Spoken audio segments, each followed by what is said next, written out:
Hello everybody. Let me just check it out here. Color is alright. Make sure that we're at 1080. Yep.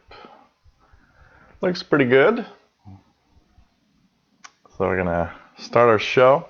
1080p is working. That's great. Let's stop it here. And we're going to start today's tech show.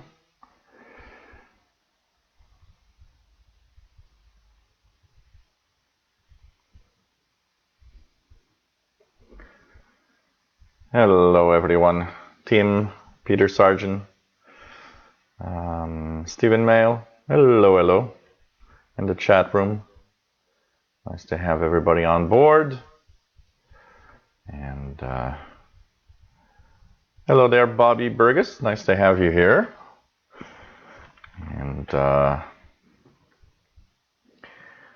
Ballarat 80, welcome. And we will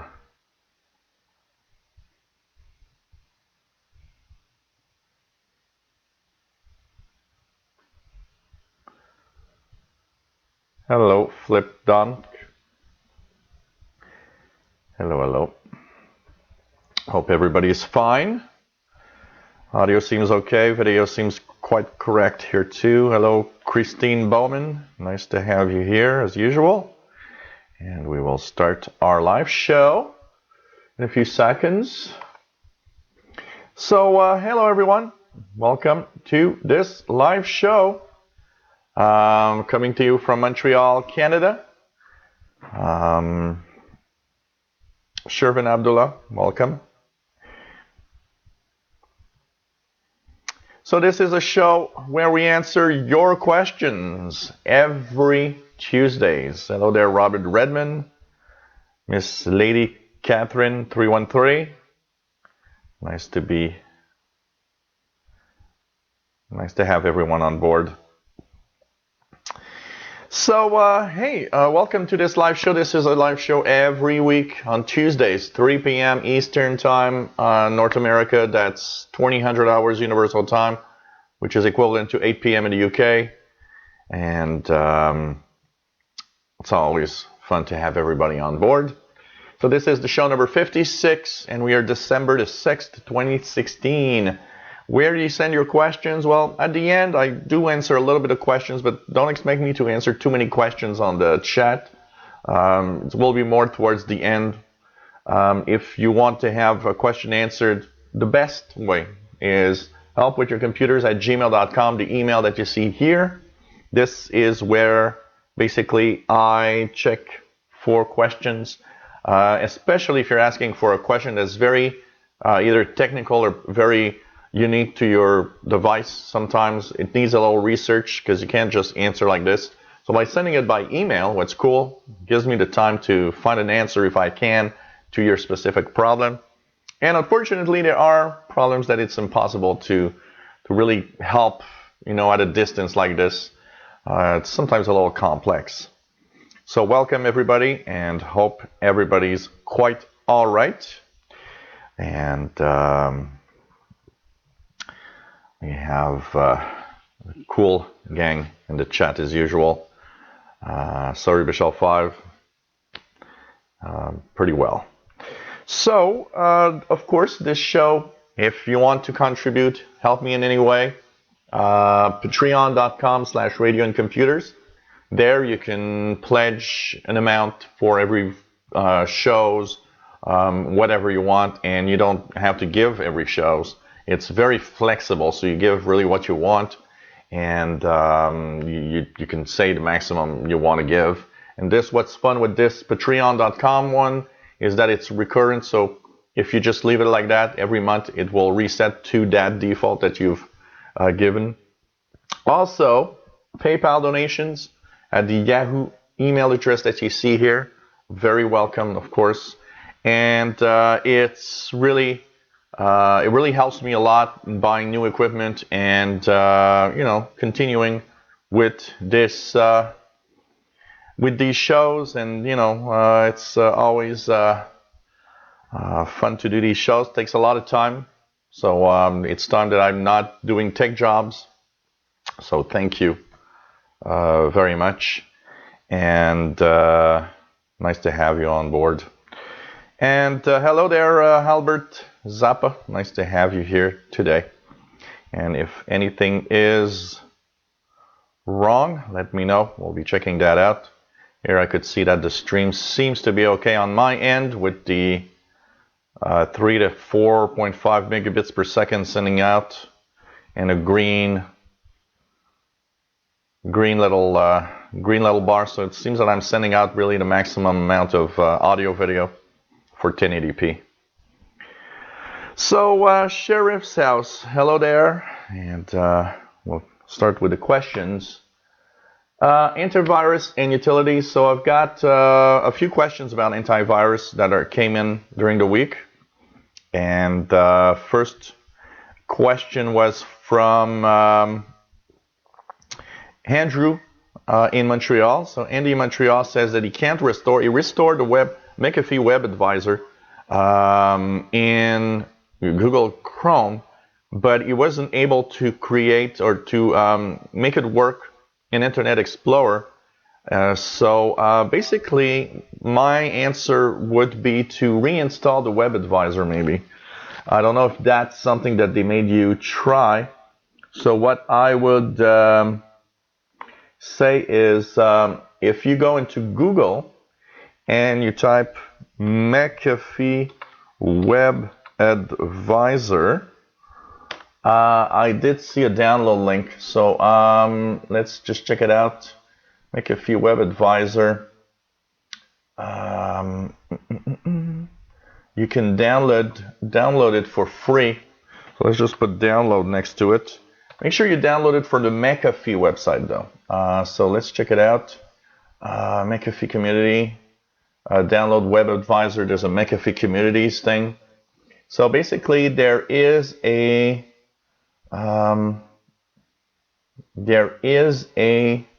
link, I believe. Let me just check if this one is the site. Yeah. If you go to the McAfee download, there's a McAfee Web Advisor that you can download for free on a standalone. And probably the one in Internet Explorer is broken, so you can't start it up. So the link actually is siteadvisor.com. If you go to siteadvisor.com, you will be brought to the link to the McAfee page. And make sure that at the top it says home.mcafee.com. Don't download from anywhere else than that page. And you will see this big free download for Web Advisor. And I would guess that if you download it to your computer and reinstall it, it's probably going to fix it. That's what I would think.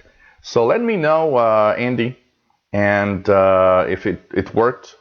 And if not, we'll see what else. But I wouldn't be surprised that would fix it. What you can also try in Internet Explorer is to go to the settings in Internet Explorer. And let me just check it out. I haven't used Internet Explorer much in a long time, so I'm forgetting a little bit how it works. Okay, so when you're there on Internet Explorer 11, you go on the right side of your screen, click the little gear for the settings, go into Internet Options, and what I would try before, if it doesn't work after you install it again, is there you go into the Advanced tab and click Reset. You'll reset your Internet Explorer settings, and then try to reinstall the Web Advisor again. That, I would say, that has a good chance of actually working.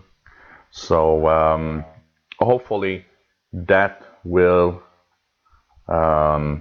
fix it. And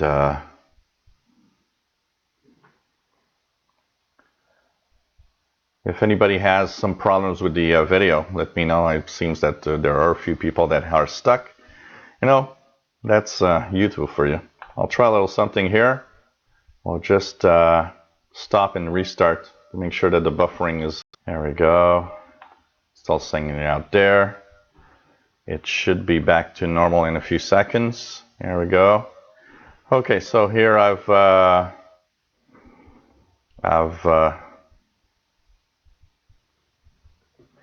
restarted the feed just to make sure that it's all right. So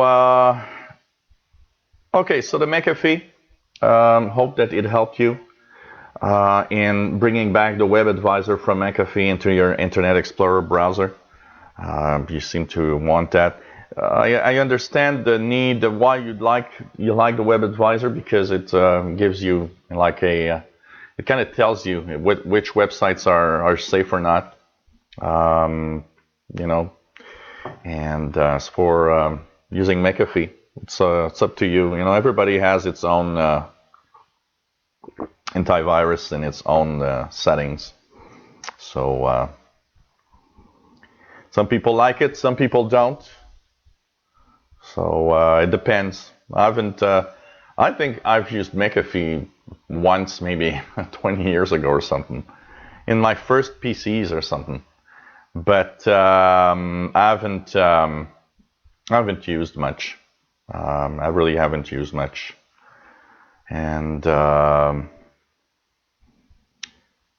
thing is with McAfee is because here in Canada, by the way, because there are reasons why some people in Canada are also using McAfee. A lot of people that are on Bell Canada or Bell Internet Services here in Canada get free McAfee coverage. So that means you can have McAfee for free and use it on your PC. So sometimes some people also, so a lot of people have been using McAfee. I personally don't like McAfee, but it's, if it's okay and it works well and it does the job for you, that's the important thing to know. I've got also another question coming out of the email from Gary. Gary says that he's got a Norton 360 installed, and after he updated to the anniversary update, he can't have it working. It's a known issue, Gary. What you should do is go to Google and type Norton 360 removal tool, and you'll be sent to the Norton website, the Symantec website. So Norton 360 removal tool, that's a tool that uninstalls every version of Norton. So here we go. It's in the support page. So you need to be at the support.norton.com. There's the Norton removal and reinstall tool that they have. What you'll need to do is use this, download this, and run it on your PC. It will uninstall every little bits of Norton 360 that you have, and it will reinstall it. Be warned that you need to have handy your information. So for example, you'll have to, if you have Norton 360, you probably have an account with Norton, so you'll have to remember all the information to log back into the account to make sure that it can verify that your Norton product is okay. So let's hope that everything is all right. So a lot of people are saying that they've lost. I'm going to try something here. I'll just going to check it out here with the YouTube, the official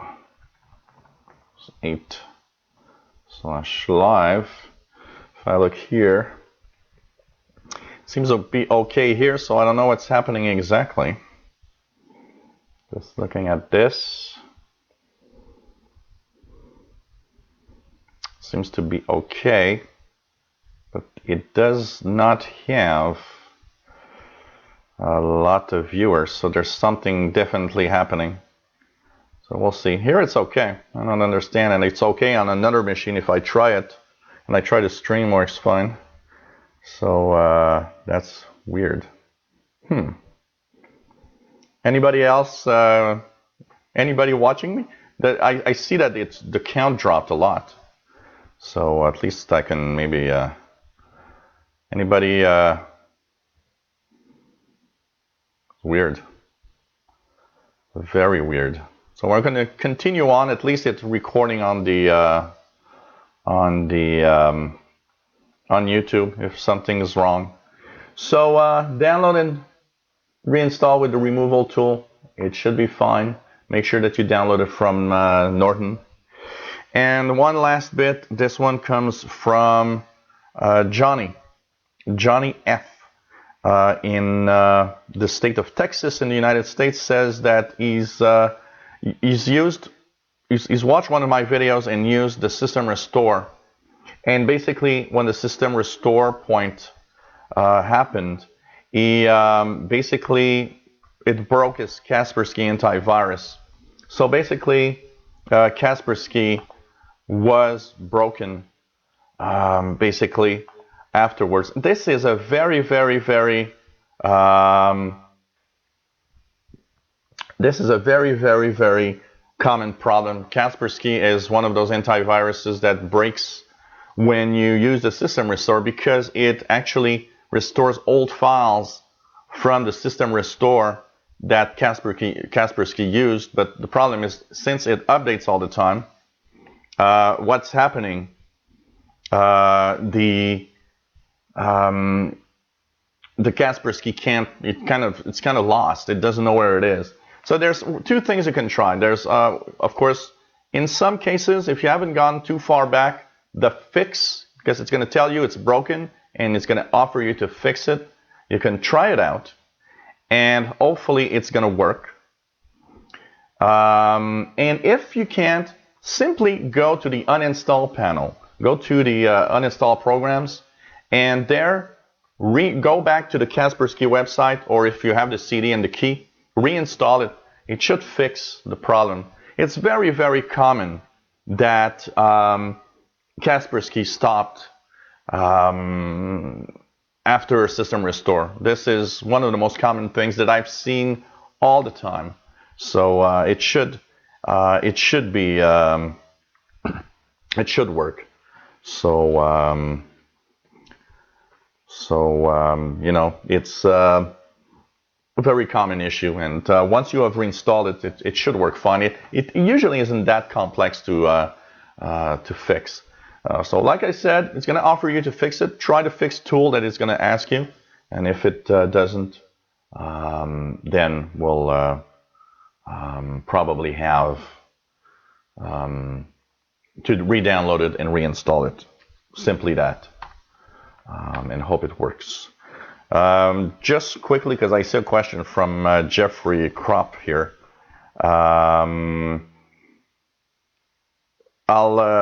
I'll keep your question for just after I finish with the questions here.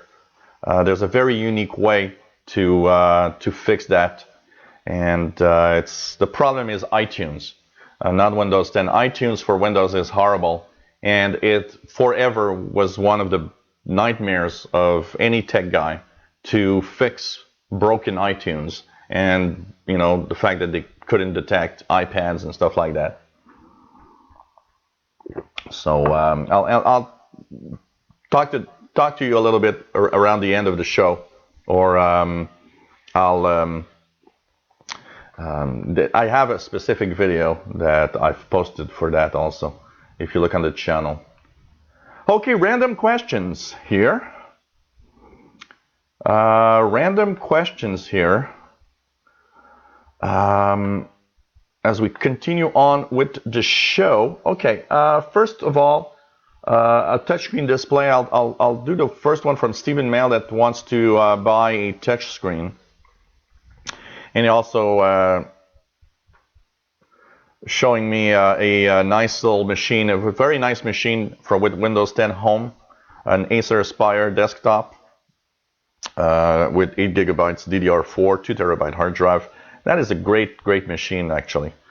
For the price paid, for the price that you're telling me, this is a nice machine. And so if you're looking for a little Christmas gift, Stephen, I think it's worth it.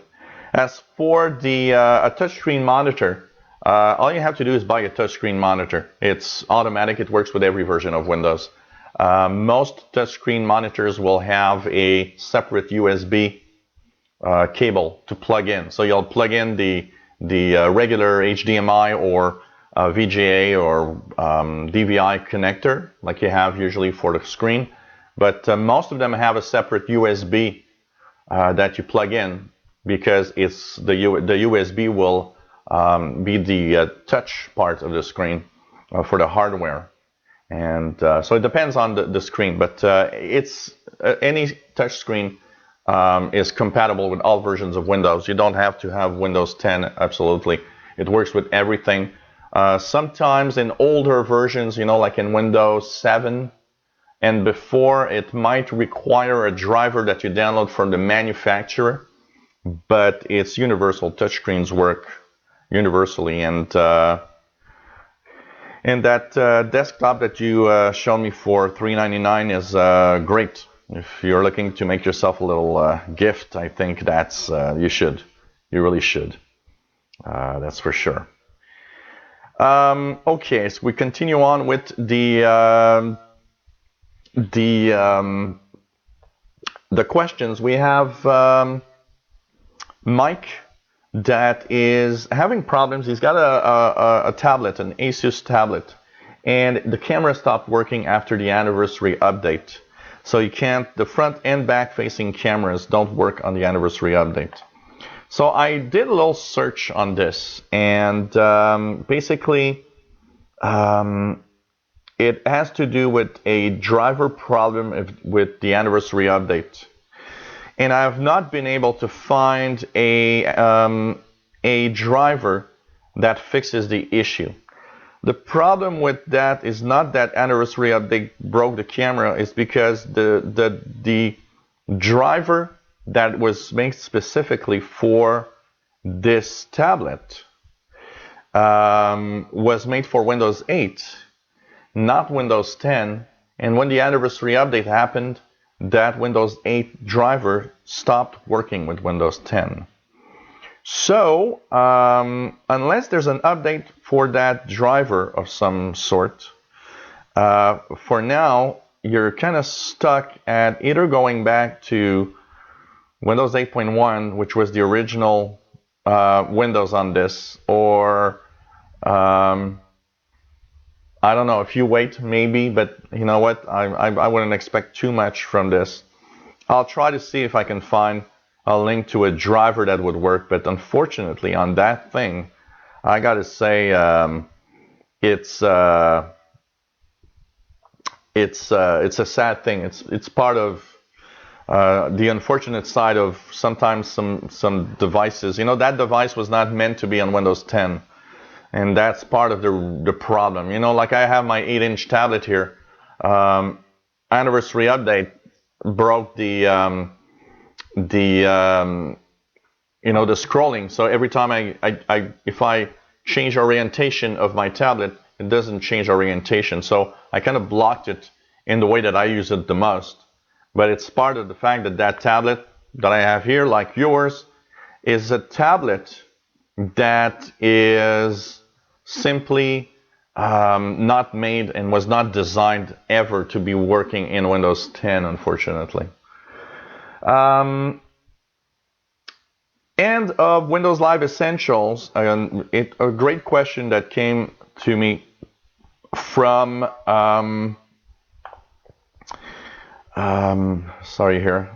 Steve Martin in Ontario, Canada, I believe. He was asking me because he was watching my show, and then he noticed that I was talking about the Windows Live Essentials that will be, the support will be ended in January. So the question that came to me is mine, because today, if you go on the website for Microsoft and download the install, it downloads a little file that downloads the install of what you want to do. So you don't have the complete package. So his question was, because his wife likes to use the photo gallery app, he was wondering, is there a way to grab that install of the photo gallery to keep it in case the links to the Live Essentials disappear. So yes, there is, and if any of you are using anything from Windows Live Essentials and wish to have the link, it's a link that it's a pretty long link, and if any of you ever wish to have that, I think it's also something that I will make a video about maybe later today or tomorrow, and I'll post the link to that website where you choose your language, and it downloads the full package that contains the live photo gallery, the live mail, what is it? There's that word processor program also with it. There's 4 things, I believe, in it that are available. So you choose what you want to install. It's a 131 megabyte package that you download, and it contains every live program. So I think the best thing that I'll do with that is I'll post a video later today to give you guys the link to the downloads of the Windows Live Essential full package, because it's possible that after January you won't be able to get the install for that anymore. So we hope that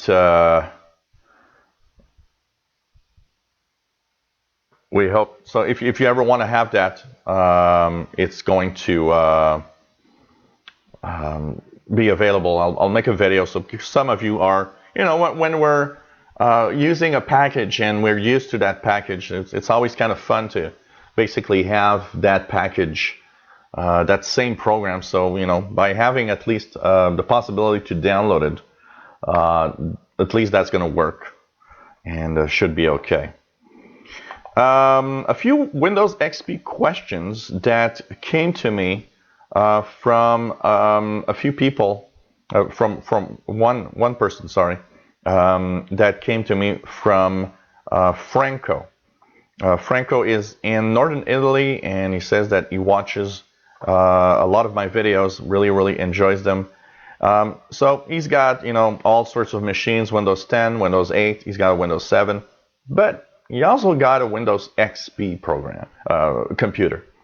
And his question basically is that, of course, the computer still works fine. He doesn't want to get rid of it. And, I understand that feeling. I sometimes look at older computers that I have here, and it's like kind of sad to throw away something that actually works, basically. So the question that Franco has is, the security of using Windows XP PC on the internet. You know what? It's a calculated risk, as always.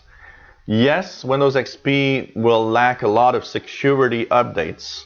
So yes, it is more dangerous to use it on the internet. But that said, if you go on specific websites all the time, if you go to the same websites that are secure all the time, the risk is still minimal. It all depends on what you do with your PC to be at risk. If you go everywhere and you do Google searches, that I do not recommend, because if you go on a gazillion websites, you will have some malware that's going to get in there because of the many security holes that Windows XP will have. But if you go on specific websites, it's well calculated. Try to use, there's no more updates to any browsers, but you can try to use the last version of Google Chrome that still worked on Windows XP or Firefox. At least that is a little more secure than Internet Explorer 8. I believe that Windows XP, I'm trying to remember, it's the last version of Internet Explorer on XP. I think it's 8. I'm not sure, but I think it's 8. But it beats Internet Explorer 8. So try to find the last version of Chrome that still works on XP, which is several versions back, because it's been a while since XP is not supported with Chrome or Firefox. But you can try that, and just be careful. Don't go everywhere. At some point, and that's another question that you're asking me, will Windows XP stop working at some point? Windows XP will continue working. You know, I mean, if your PC lasts 30 years, I mean, in 30 years, Windows XP, it's still going to run Windows XP. It's still going to be okay in Windows XP. The thing is, it is simply that as you go on with time, you will have a point where the browsers cannot show you the websites you want to go to anymore, because the technologies will have changed. And there's things that you won't be able to do, like, you know, watching videos on Windows XP now is so slow that it's just not gonna, you know, really render it well. And finally, you're asking any ideas on keeping that machine doing maybe something else, and you're thinking of, is there another operating system that can go? It's a Pentium 4 machine. There are versions of Linux for Pentium 4 machines that are lighter and pretty up-to-date on making your computer work. So maybe that's something you can consider, a version of Linux that's made for a Pentium 4. The latest, the new versions of Linux, like Linux Mint and Ubuntu and stuff like that, will not work on an old machine like that. But there are specific versions for an old Pentium 4 machine. One that comes to mind is, let me just remember the name here. If you're looking for versions of Linux that are great to replace a Windows XP machine, let me just check it out here. You can actually run, let me just check it out here. There's something called Lubuntu. It's like Ubuntu, U-B-U-N-T-U, but with an L at the beginning, Lubuntu.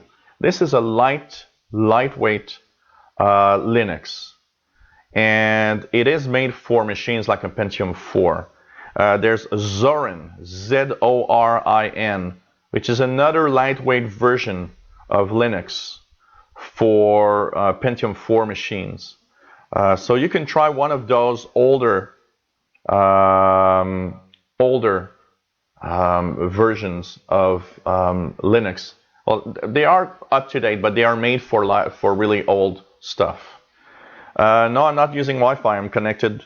And here it does tell me that it's very stable in high megabits per second.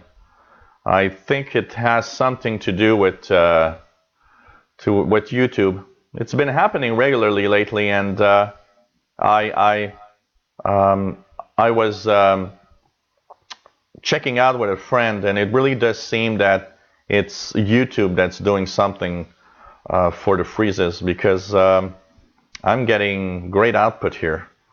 If I look at my output, it's really at 4 megabits per second. Should be quite rock solid, basically. So sorry guys, I would guess this is another YouTube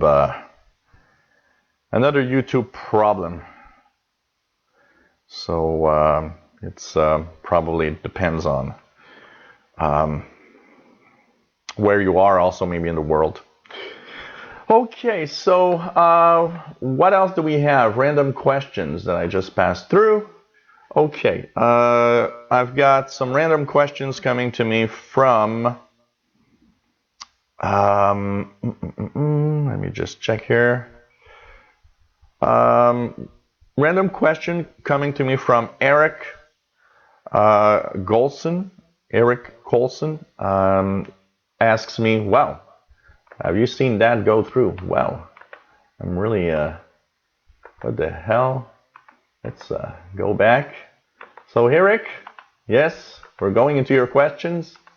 I have this habit of clicking on something on the keyboard.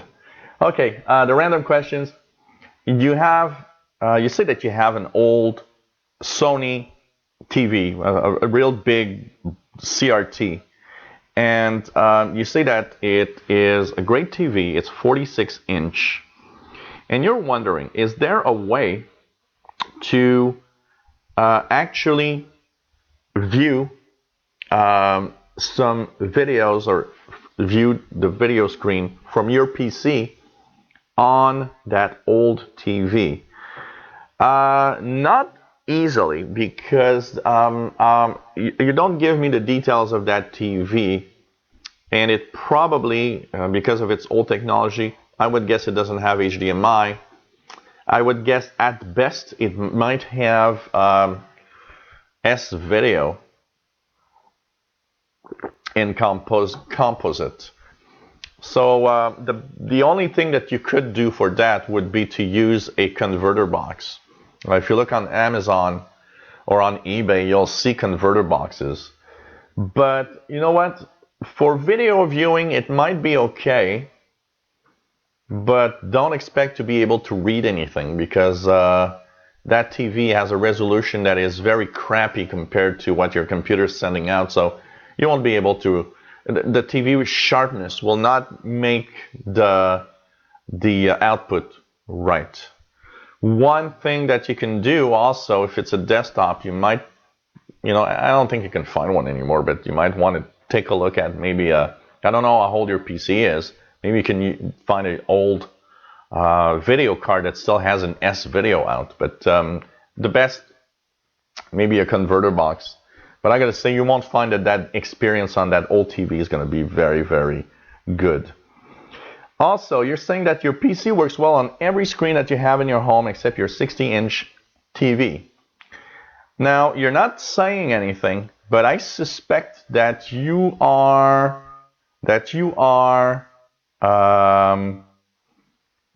basically probably using a Sony TV. And a Sony TV has some problem in syncing the correct settings with some computers and some video chips.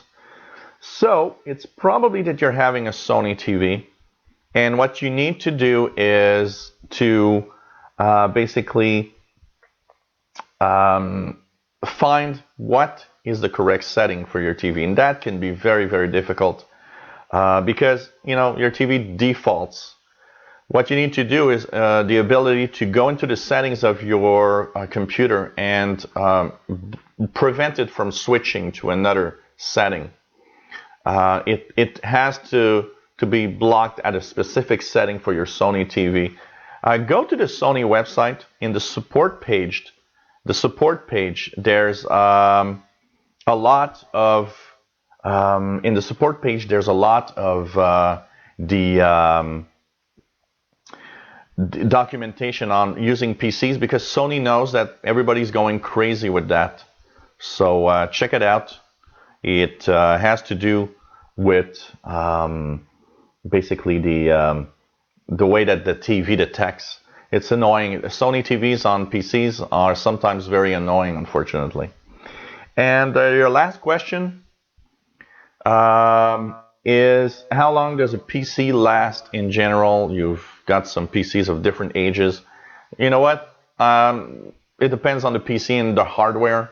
If no hardware glitches and no problems arise, you know what? I've got computers here. I probably would have had computers that are 15, 20 years old here if I kept them because they still work. You know what? For a fact, I know that my old Pentium 166, which ran Windows 98 back in 1998,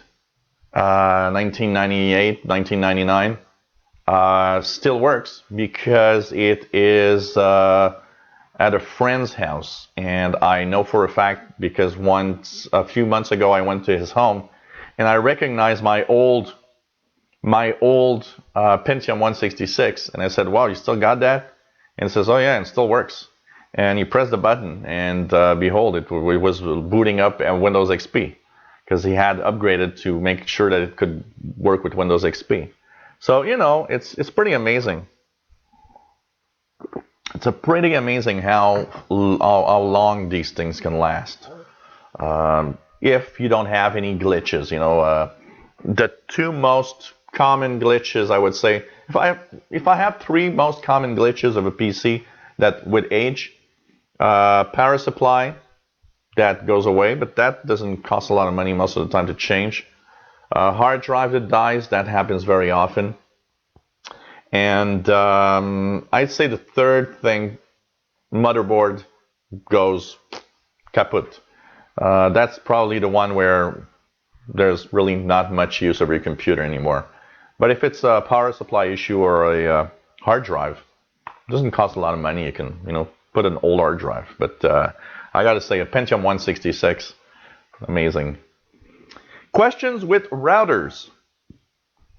And that question with routers becomes, and I'm sorry guys for those that have cutouts on on your YouTube feed. Unfortunately, I don't have any here. When I look at the feed, it's perfect, and the numbers that I get out of the computer sending out the data is it's great. I'm averaging 4 megabits per second, so seems to be the way that YouTube is sending out the video. It happens from time to time, but anyways, it should be okay on the recorded show. A few times I did check, by the way, and I noticed that even when it cut out for everybody, when you look at the recorded full show, there's no cutouts or anything. So you see that the feed goes well up to a certain point. It's when it's redistributed by YouTube that somewhere it glitches. So I'm really sorry.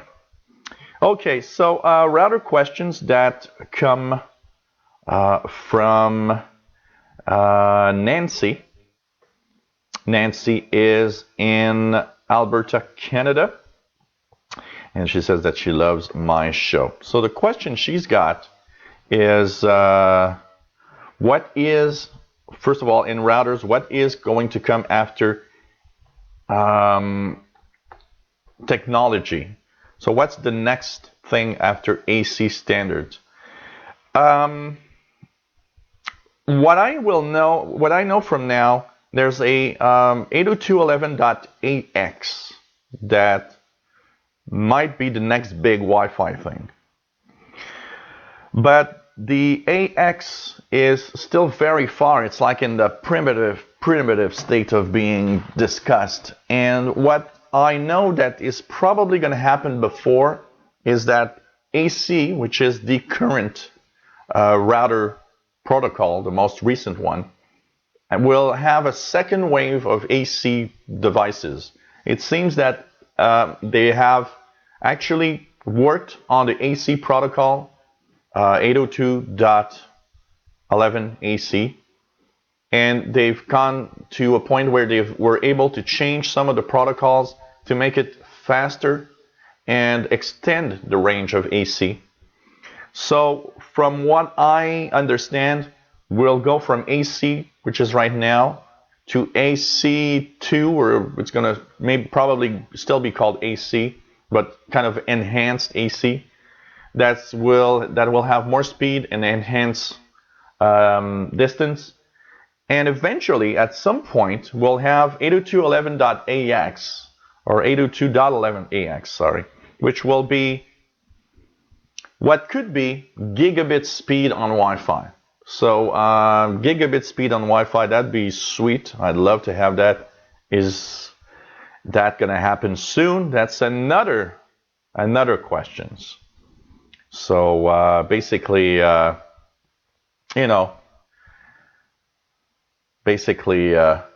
that's where we're going. And AX will be probably the first protocol to have gigabit per second.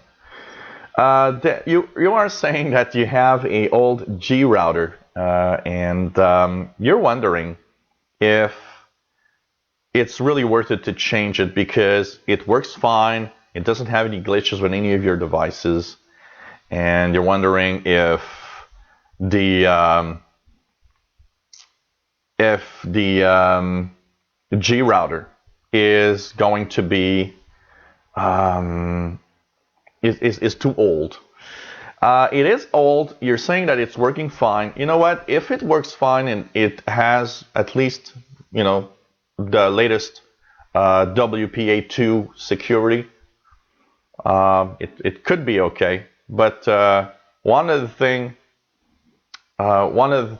about the gRouter is what maybe could be a scary thing is your router is old. It could have some security glitches, so it could have security holes in it, and that would actually make you at risk. That's maybe the thing that I'm most scared of using an old router like that. So I would say, check out, make sure that your router's safe, and you know what? N routers or AC routers are really becoming cheap. I understand, when people say, well, my router's working. I don't see why I would change it. And that's very normal and logic thing to say. Oh, my router's working.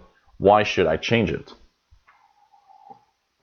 But after a while, it could be a security problem because there are, regularly there are security flaws that are discovered in the firmware of these routers. And when that happens, well, basically those security flaws actually appear, and if your router is a certain age, they don't get fixed. The maker of your router doesn't do anything to update the firmware, so it kind of, you stay with the security holes that can be used. And then your security is at risk. So that's why it's not a bad idea to have the most recent technologies possible to make sure you're safe. And finally, you say how to access the router menu from the browser. This, if you right-click on your internet connection in a Windows machine on the bottom right, you see your connection. You right-click on it and you open the Network and Sharing Center. And when you open there, you'll see that the network you got, and you'll see on the right side Wi-Fi. If it's a connected computer with the wire, it says Ethernet. Click on that and click Details. You will see something called the IPv4 default gateway. That should show your IP address of your router. In my case here, it's 192.168.1.1. Well, that's all you need. You need to have that address. So once you have that, and if I give you an example here, if I go to this and type 192.168.1.1 and press enter, it will give me the login page of my router, which is a Linksys router.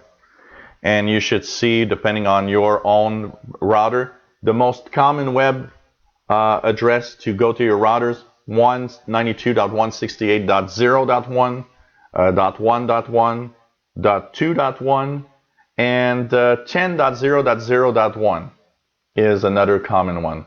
But it might be different. Some routers sometimes have a different one. You will need the username and the password to enter for your Linksys connection, so your router's connection, sorry.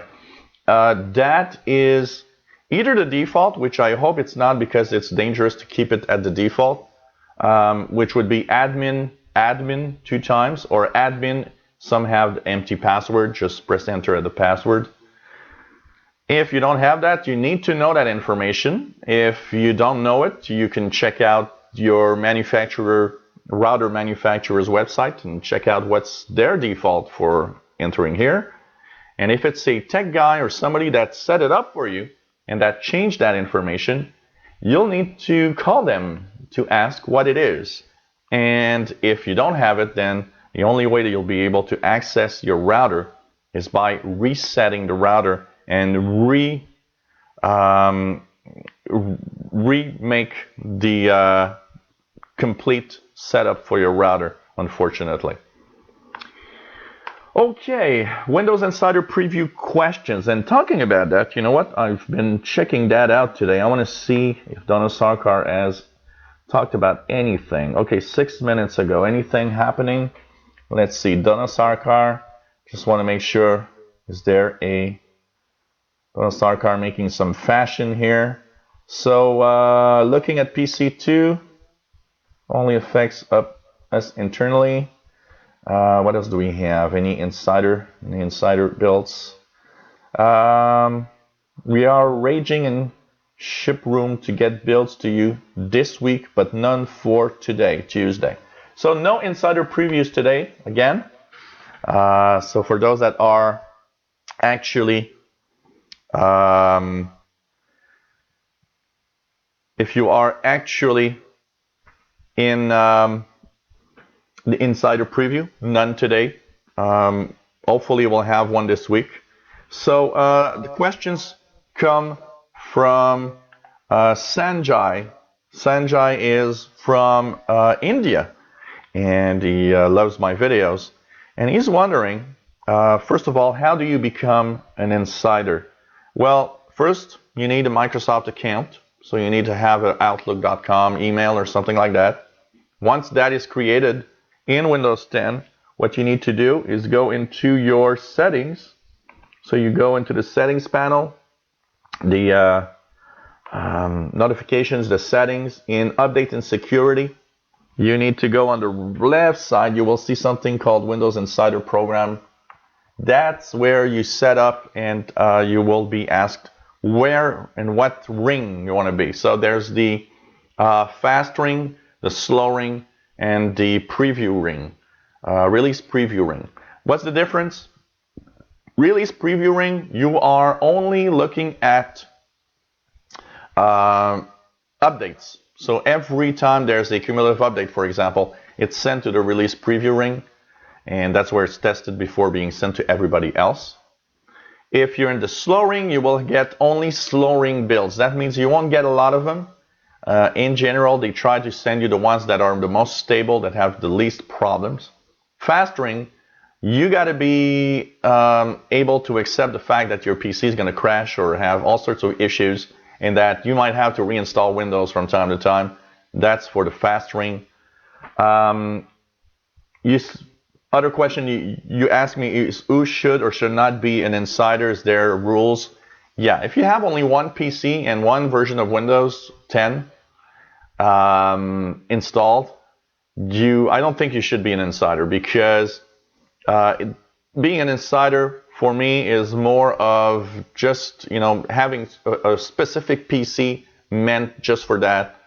I don't think you should be an insider on any main computer that you use every day, because of the fact that it will at some point crash. Being an insider, and that's the thing, there's angry insiders, and it always makes me kind of smile a little bit. Why are you angry because you're an insider in the fast ring? And you should see some of the private messages I've received from, what the hell is Microsoft doing? Broke my computer with the latest build. Hello, you're an insider and you're in the fast ring. You are working on and using software that's not finished and not perfect. There are bugs in it. And the problem is, I don't know why people get into the insider fast ring, and they're angry because their computer stopped working suddenly. Hello, you're an insider in the fast ring. That's bound to happen. That's the way it is. That's why you're an insider. You're not an insider just for the fun of it. You're an insider because you will be there if something is wrong, and you will be there to tell them something is wrong. That's being an insider. That's why being an insider is not for everybody. It's not for everybody.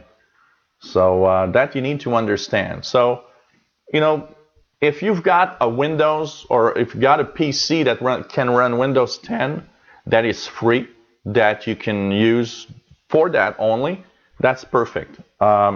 This computer that I'm using here is an insider computer. This one is running the latest build of Windows 10 right now, because I've dedicated one PC to the insider previews. So if a new build is shipped, I won't actually be going crazy, because my main computer, I will not install any builds on my main PC that I'm doing live shows with. that would be crazy because it could break because of a fast ring preview. So basically, the best insider is you have a free machine that you can dedicate for that. Be prepared that you might have to reinstall Windows from time to time. Be prepared that there are some glitches. Sorry, guys. And, don't be angry. That's how it works. So you're watching the Live Tech Show from Montreal, Quebec, Canada. My name is Gilles, and hope you're enjoying our show today. Sorry for the little glitches here and there. Seems to be a YouTube issue. Patreon.com/radio and computers if you want to donate regularly to our live shows. It's a great way to help me in continuing this great service. PayPal at the Yahoo email that you see here. Another great place that you can actually send me any little donation that helps me a lot. And I got to say, it does help me a lot, more than you guys might think, because I do dedicate a lot of my time doing this. So there are full days that I'm not doing tech jobs. I just, work from home doing these things. So thanks for everyone that donated. It's much appreciated. So hello to the chat room. Before we do so, I will just check out two other questions that we have here in the email. So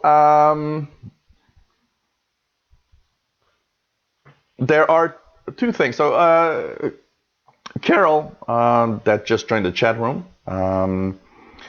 says he's got a geeky question. What is the bandwidth of a Wi-Fi signal in megahertz?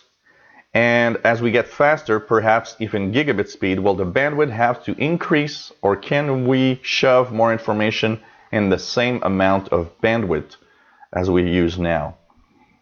The bandwidth for Wi-Fi signals is either 20 or 40 megahertz wide. So that gives you an idea, okay?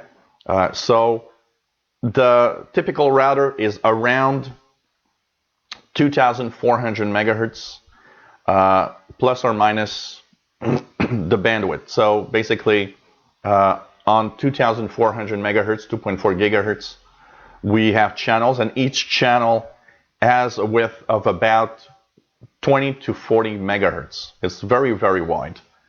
And the reason that's going to happen, that speed's going to increase, is that they're going to change the frequency band where they're doing it. And the reason why is because we have specific set of frequencies already set up with bandwidths that cannot exceed a certain amount. What's been happening right now between the first routers, the B, the G, and the N and AC, the bandwidth has stayed the same. What they have changed is the compression method. So they've been compressing more into the same bandwidth. They've been able to compress more and more in the same bandwidth.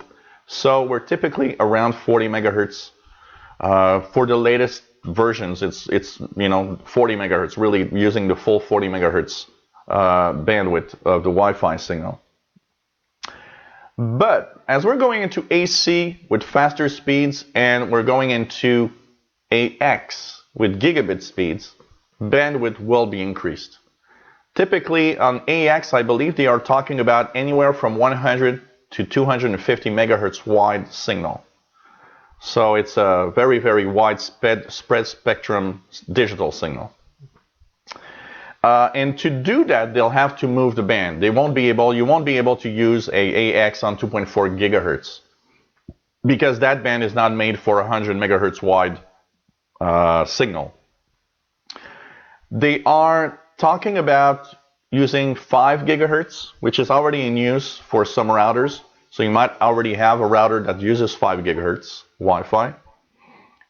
There they have a band where they can actually use 100 megahertz with signal, but they're also talking about using much higher bandwidth. And one of them is actually, just love it when it opens mysteriously like this all the time. Let's restart this. So basically, one of the tests that I've seen is that it will actually maybe use very, very high frequencies, like like 100 or even 200 gigahertz, that will be able to, in that range, have really, really wide bandwidth. The problem with that frequency range is that the higher we go in the gigahertz, the tougher it is to have a signal go through walls and go through a home. So that's going to be the main thing here. But right now, 20 or 40 megahertz is the standard bandwidth of the spread spectrum. And the problem is, if you look at a channel, a Wi-Fi channel, because we have different Wi-Fi channels, they overlap each other because they're so large that channel 8, for example, will overlap partly on channel 9. They aren't 50 or 40 megahertz apart. So it's spread spectrum technology that is able to kind of cope with this to a certain point, but when you get far away from your router and it's congested in your area, one of the main reasons why your speed's going down is that the overlapping signals actually cause interference, errors, and so the router has to slow down and will actually go back to 20 megahertz. It will make the signal a little less wide to cope with the fact that it can't send as many bits, basically. So most of it right now is in the 40 megahertz. So that's pretty much what's happening. And basically, we're going to have some really big speeds when because the next step is really to make the bandwidth much bigger. Okay, one special announcement and one little something that Tim Robinson, I think that was a great idea. And here's what I'm going to say, basically. And then I'm going to look into questions that you guys might have. I still remember the question from for iTunes. Okay, here's the thing.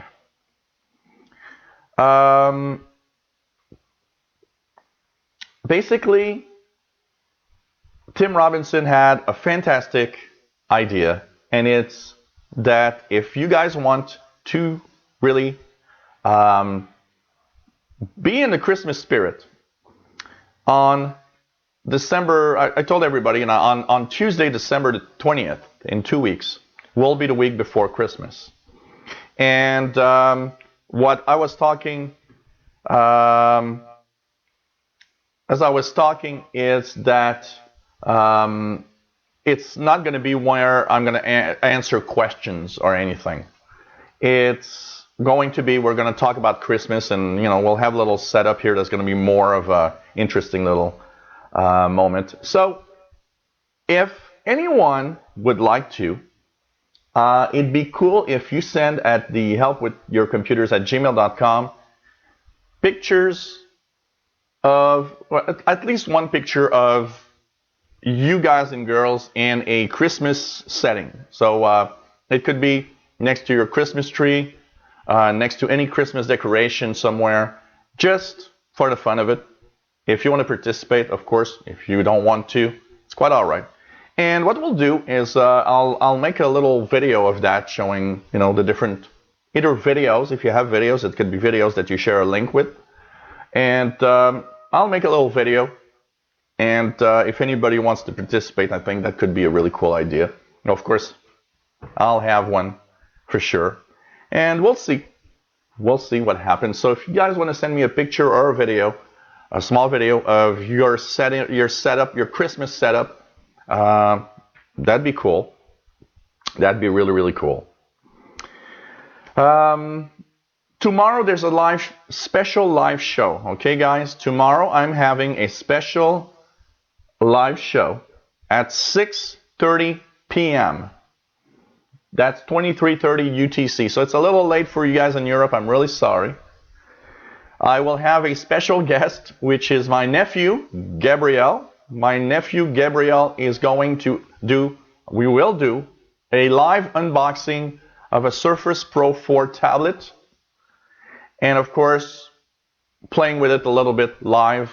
So if you guys want or are interested in seeing a Surface Pro 4 tablet, live unboxing and of course setup and playing around with it, little comments that we'll have together.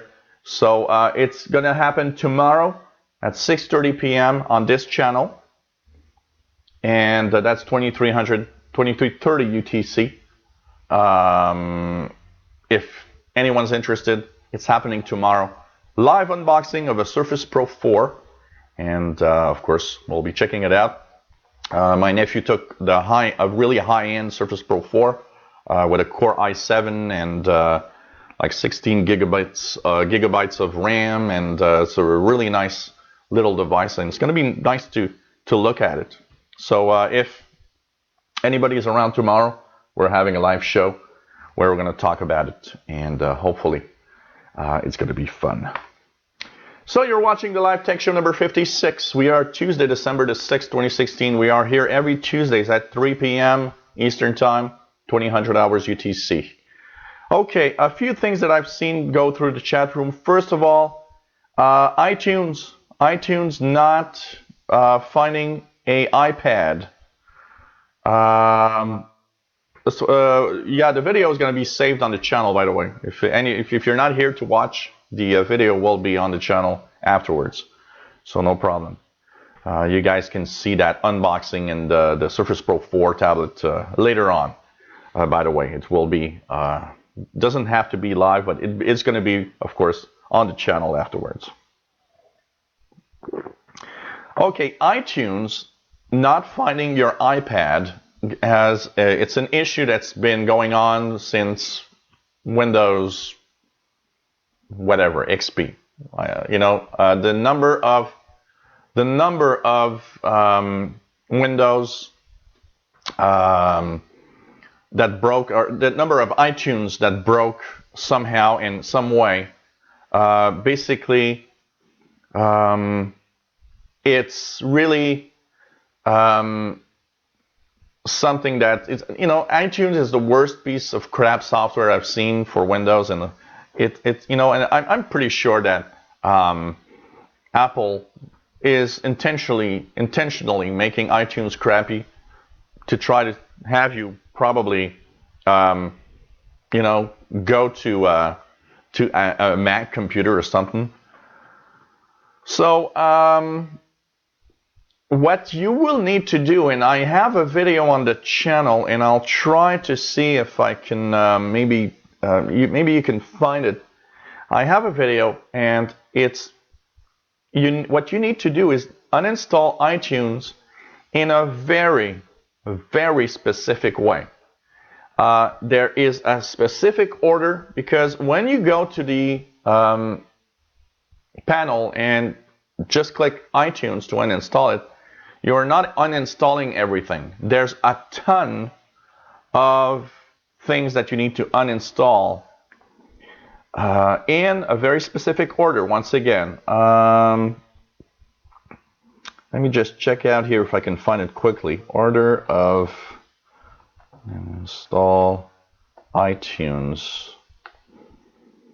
Okay, let me just check it out here. Okay, removing iTunes and related software components. So if you have a problem with your iPad not being detected, okay, you will need to go into, first of all, the uninstall screen in the control panel. You will need, in order to uninstall iTunes, Apple Software Update, Apple Mobile Device Support, Bonjour, and Apple application support 32-bit, 64-bit. So you might not have all of those, but if you see any of those in the order, it's very important. Don't mix the order because it changes everything. If you don't do it in the specific order that I'm telling you now, you will not have a working iTunes. So iTunes, Apple software update, Apple mobile device support, Bonjour, Apple application support 32-bit, 64-bit, so depending on what you have. So you uninstall all of that. If some of those are not there, don't worry, it's possible.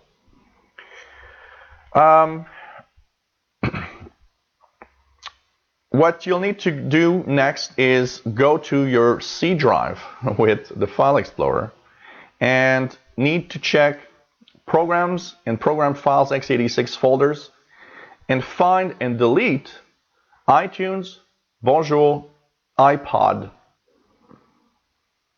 These folders will probably exist somewhere. In the Common Files folder, okay, when you are in the program files, you'll see something called Common Files. There, you want to locate and delete mobile device support, Apple application support, and Core FP. These need to be removed from your PC. See how complex that is? So, thank God, the video is going to be saved, so you'll be able to go back and listen to that a million times. When that is done, you will go and download the latest version of iTunes from apple.com. So there you will download the latest version of iTunes and download it only from the Apple website, nowhere else. Reinstall, restart your machine, and your iPad should be detected. And one last thing before you do all of that, if you have updated the software, if your iPad, you have updated iOS to iOS 10, and you haven't updated iTunes on your PC, make sure you have the latest version of iTunes, because it's the latest version of iTunes that works with iOS 10. This is very important. If you have updated your iPad to iOS 10 but kept the old iTunes, it doesn't work. It won't see your iPad. You need to update iTunes also. But if you've done that, if you've updated iTunes and everything, it doesn't work, follow the instructions I just gave to you. This is very, very complicated, I know, but that will work. Okay? That will work. That will work. So, once again, like I said, Tim Robinson is asking this, and we'll have that on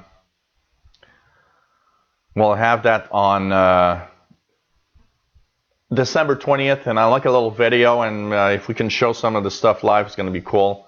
We'll show all of that. If any one of you out there wants to send me a picture or a little video of Christmas video of your Christmas setup somehow, or a little Christmas, anything, just I don't know.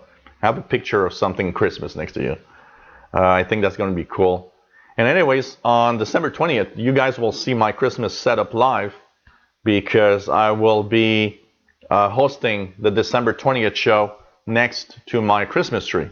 So you guys are going to see my Christmas tree. And maybe Santa. Who knows? So that's pretty much what's happening with iTunes. Like you see, it's a very complex issue, but if you do all the steps that I give you in a specific order, your iPad is going to work fine afterwards. It should detect. What else did I see? I saw some other questions here. What else did I see? Grateful Pearl said, did you see the exclusive on Windows Central about Home Hub Vision of Microsoft? Yes, I did.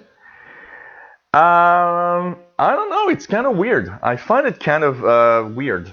It's a very interesting focus. For me, it's kind of cool, but it's very much a surprising move, like calling the next update the Creators Update. It's a very weird vision of Microsoft, I find. And I agree with most people that it's a little sad that they are not creating a device like the Amazon Echo or the Google Hub or stuff. Really, that's kind of sad. So, but it's kind of interesting. I don't know. It's going to be interesting. They're taking a very weird move, and it's kind of surprising. It's kind of surprising. So hello everybody. Carol T, 1990 Sunburn, Mad Radio DXer, Stephen Mail, Albert Zappa, Tim Robinson. We have Vernon Smith. We have Grapple Pearls. We have Christine Bowman. We have a lot of people that I've said hello at the beginning. Sorry if I'm not mentioning your name. You're all as important to me, I gotta say. So 1990 Sunbird. What else do we have here? Bobby Burgess. We have Albert Zappa. We have Nicolas Galea. Love your videos in Australia. Pretty cool. Thank you. For the question, Carol T, about are there any scanners that go as high as that? Yeah. The only scanners, the highest. I don't know if anybody makes a scanner that's higher than that, because my R20, my ICOM R20 goes to 3.3 gigahertz. But I don't know. There are some ham radio gear that goes into the 10, 12 gigahertz range, I believe. So, what else do we have here? Peter Sargent, nice to have you here. Sheriff's House. So, hello everybody. I hope I'm not missing out on anybody here. Okay, so what else do we have here? What else do we have here? I'm just checking out. Did I miss some questions?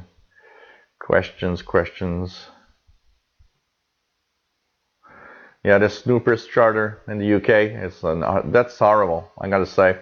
One of the worst drawbacks of our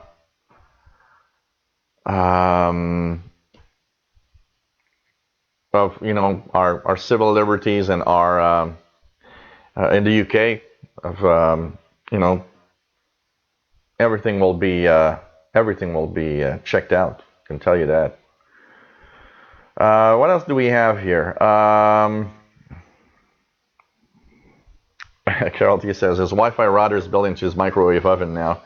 That would make a good range. I think mine is a 1,000-watt microwave oven, so that would give it range. That would give it range. Bobby Burgess, why for someone to wait till they get the anniversary update on their Windows update? Why not the update tool? Because the way that it's done, and I believe there's still about 1 in 10 people, about 10% that still don't have it. So if you don't have it, it's better to wait, because they are analyzing your system in order to make sure that the anniversary update push is good. And it's been pretty good now. Pretty much everybody that's upgrading lately, everybody's going well with the anniversary update. So if you force it, the risk that you are having is that maybe there's a compatibility issue with something in your PC. And so maybe not, maybe yes. So maybe you're going to push it and it's going to work well. But by waiting, it ensures that it's perfect. And we can see lately in the past 2 months, anniversary update problems have been close to zero for most people. But a lot of people that pushed it fast wound up with some issues, unfortunately. What else do we have here? Any other questions that I've seen?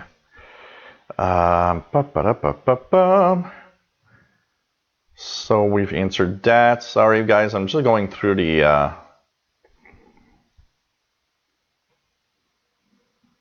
Yeah, well, Microsoft, like grateful for results, Microsoft has some good ideas, but as usual, they are a day late and a dollar short. Microsoft is very, very weird because, I mean, if there is a company that could have jumped on the mobile and be really successful, Microsoft could have done it.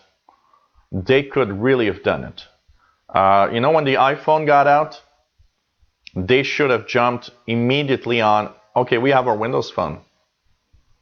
And I believe they could have got some really, really interesting market share, especially if they priced the device to a point, I mean, at the height of when the Windows phones, you got to remember one thing. Microsoft reached 6%. I believe the highest peak they had was 6.1%. Doesn't look like a lot, but it's huge because Apple right now has 14.1%. We hear Apple phones everywhere, but Apple is 14.1% only. And so at the height, Windows phones had 6.1%. So if you think about it, they had a winning thing there, but I don't know why they kind of just stopped and did nothing else. And I don't understand that. You were potentially having the possibility of having a great phone, some great phones out there that would have really, really been part of the phone ecosystem. And for some reason, you just did nothing and you let it go. And the result, market share went down all the time instead of pushing and trying to really, really show the world, look at these phones are great. And you know what? The worst thing about this is that I have, as a client, seen dozens of my clients buy or get Windows phones. And almost every client that I've seen told me how they love it and they find it so cool. But the main problem that almost everybody shared is no apps. No apps. So it's really sad, no apps. So, man, just amazing.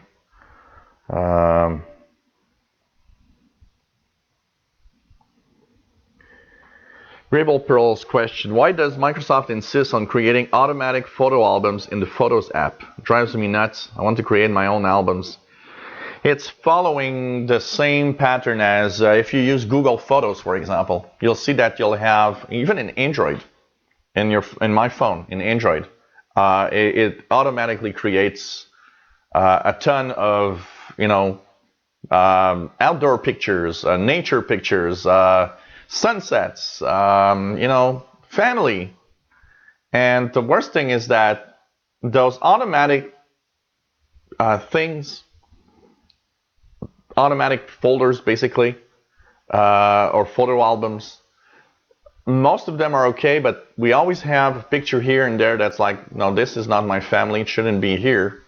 This is a friend, or this is family, shouldn't be in friends, or this is, okay. I've had a few glitches where I've seen things like, I don't know, I took a picture of some geese this summer, and it created in my Android phone family pets. And I could see my cat, and then I see the geese, and I'm like, well, that's not family pets.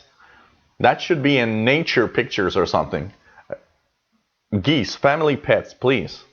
I know. And you know what's scary with the Snoopers charter, if I come back to this, is the fact that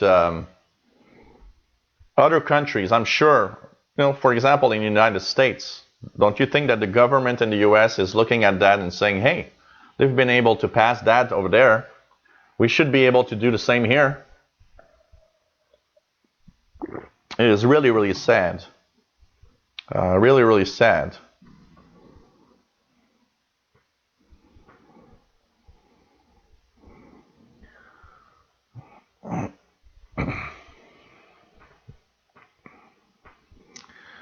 What else do we have here? Yeah,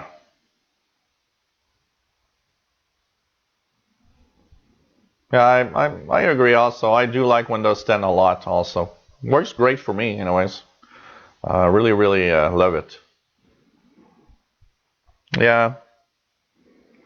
Hey, Vladimir. Yeah, well, the problem is that there's no apps. Apart from a few apps that were done, there's no apps. But it's sad because the phone itself, these are great phones. Really great phones. It's really sad. They've kind of, done something there. I'm really, really old. I'm really, really old school on the pictures on my side, because I watch everybody saying, hey, the Photos app's crappy, or there's this or that. And I'm still the guy that looks at my pictures in the picture folder. I, drop them in the picture folder, and I've created an album. The only times that I use the Photo app is when I want to show pictures to people. It's easily done to go through. But I got to say that I don't know how many times in Windows 10 that I've told Windows, no, don't use the Photos app. Use the good old, picture viewer from Windows. That's how I want to see my pictures, basically. And most of the time, I go with the File Explorer directly into my Pictures folder and check them out from there. I've been doing that since Windows 95 or something, So I still use that. So yeah. I'll be checking one of the things I want to do in videos in the next few days or weeks. I want to do a kind of a more complete look into the Photos app and post a series of videos on changing all sorts of defaults and creating your own albums. And I'm playing a lot with my Photos app right now to learn as much as I can.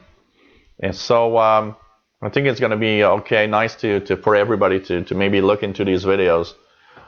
So that's probably going to come before Christmas. I'm not saying any specific dates, but before Christmas, there should be a series on the Photos app itself.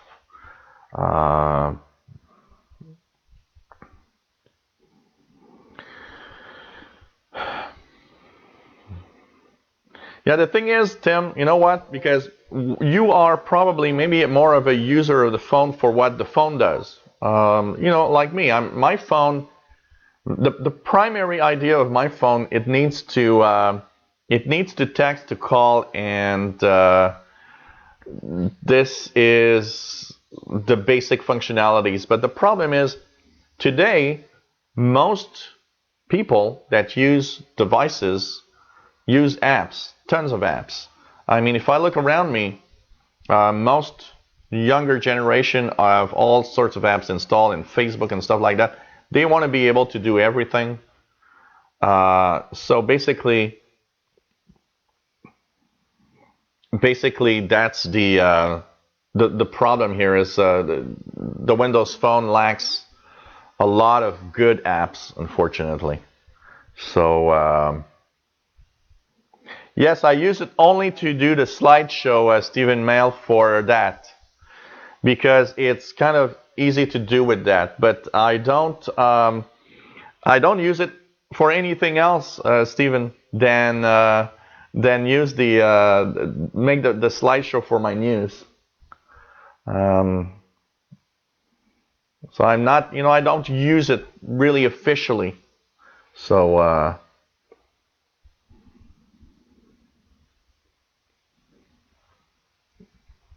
Yeah, I don't think that if you delete the photo albums, it's gonna delete the pictures. But hang in there, Grapple. I'm going to make the mistakes that you are scared of making to make sure that I can actually show you do this, but don't do that. Basically. So yeah, it's all a question of generation. I got to say that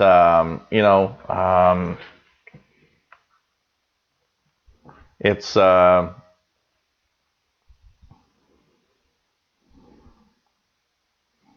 it's most you got to remember one thing, Tim, is that the generation that is coming and using smartphones is a generation that doesn't care to have a PC. It's a generation that does everything in his phone. And having a PC is absolutely not important at all. At all. So that's where these phones need to perform and have all the apps possible. I am part of that. I would love to have a Windows phone to play with it, but I gotta say I would not like to have a Windows phone knowing that it doesn't have all the apps. I'm a very active app user on my Galaxy S7. I gotta say that I install and play with apps all the time on my Galaxy S7. And I gotta say that I'm extremely happy. One question that I got this week was after using, you've been an iPhone guy for many years. After using your Galaxy S7 now for more than 6 months, are you still satisfied? And I got to say, unless Apple makes really amazing phone that has some really amazing stuff that no other phones can do, I am really happy on Android. I got to say that I'm extremely happy with my Galaxy S7. The only drawback, the only thing as a tech guy that I hate about the Galaxy S7 is the fact that I got to wait for Samsung in the carrier to finally push Android 7 Nougat. I'd like to just, hey, it's available. I want it on my phone. I don't want to wait for it. And that's the biggest problem in the Android phones. Unless you buy the Google phone that has it immediately, and maybe that's what I could do. I bought the Galaxy S7 because I wanted an Android phone, but also because when I bought it, it was technically the best phone available, and it's still one of the darn best phones for 2016. And it's amazing. But maybe my next phone, if I stay on Android, I might say, well, you know what? I'm going to buy a Google phone because I want to have Android immediately, the new version of Android, when I use it. So, I'm an app user. I install and uninstall a gazillion apps in my Android phone. I'm a very, very big user of apps. So, basically. I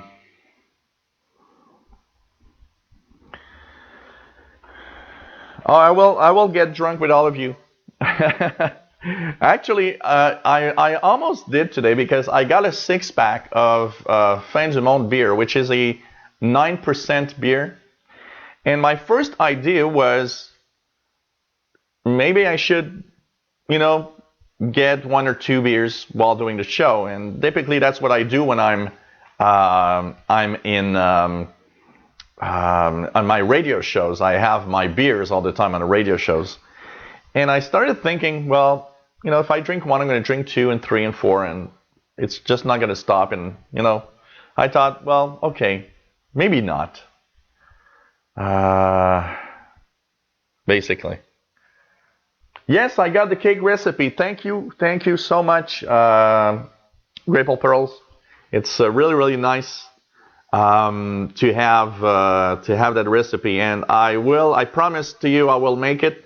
It looks delicious, and just from the ingredients, I'm like, wow, this is gonna be really good. So I might make it between Christmas and New Year's or something like that. And I'm gonna tell you what I'm sure just by looking at the recipe that is amazing.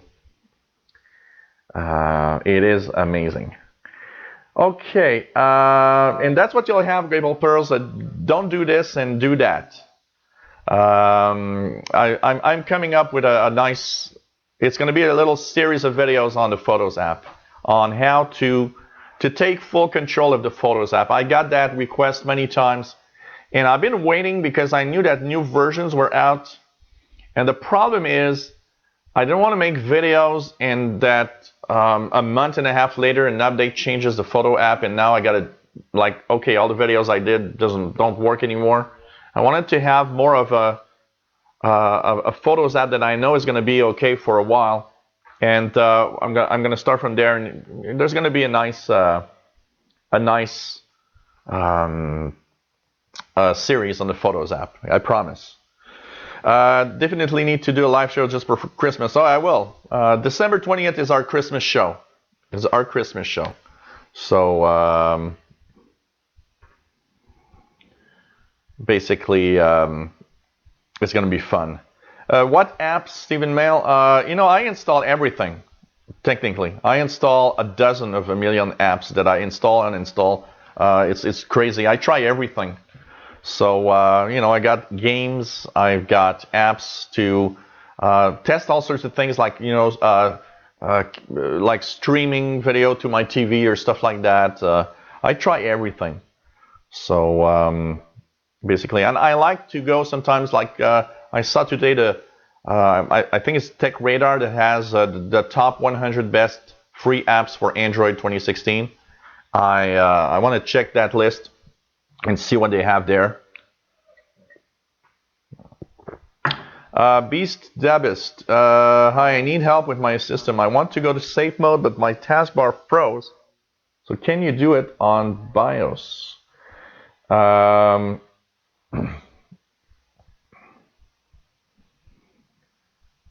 Well, if you need a restore point, what you can do is hold the if you can get access to Windows, quickly hold the control key while you're restarting in the start menu, and that will bring you to the options to go into the safe mode or even get a restore point. You can get a restore point from outside of Windows from there.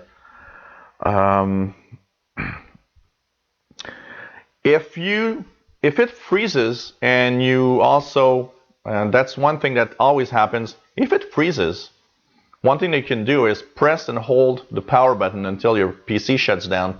After 2 or 3 times, it's going to want to go into recovery mode.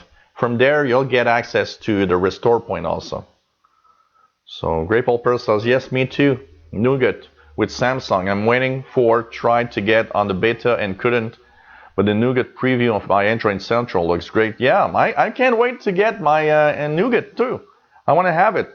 I've heard before Christmas or before the end of the year. Let's hope so. I can't unfortunately get into the beta testing here because in Canada it's not open.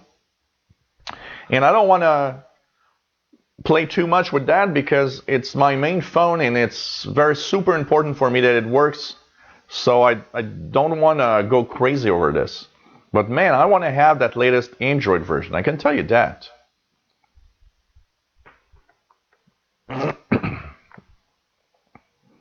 So,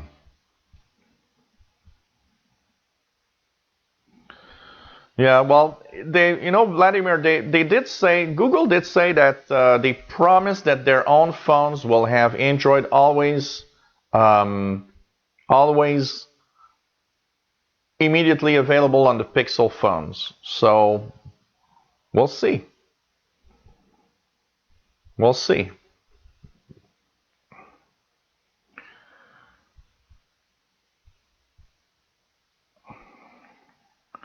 What else do we have here?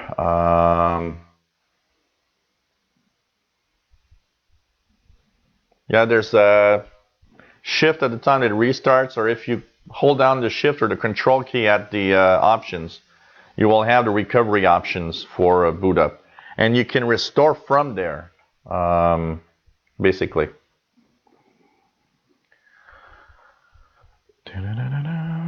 What else do we have?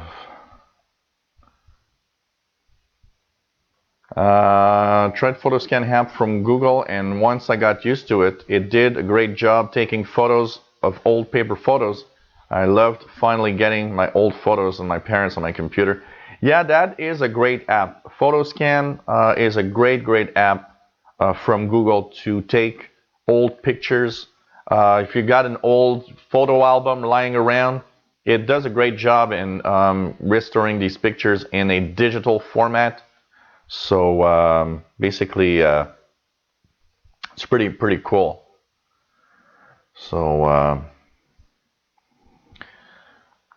sorry, Basher5 says when an Android phone gets older and gets doesn't get any update, OS update anymore. Yeah, you know, I'm not that much. It's not that much of a problem for me because I'm the type of guy that changes his phone every 2 years or 3 years max. So, you know, like I got my Galaxy S7 now, but I know that I'm under contract. So I still have a year and a half to go. I'm pretty sure that in a year and a half, I'm going to look at the new phones. I'm going to say, hey, I want to have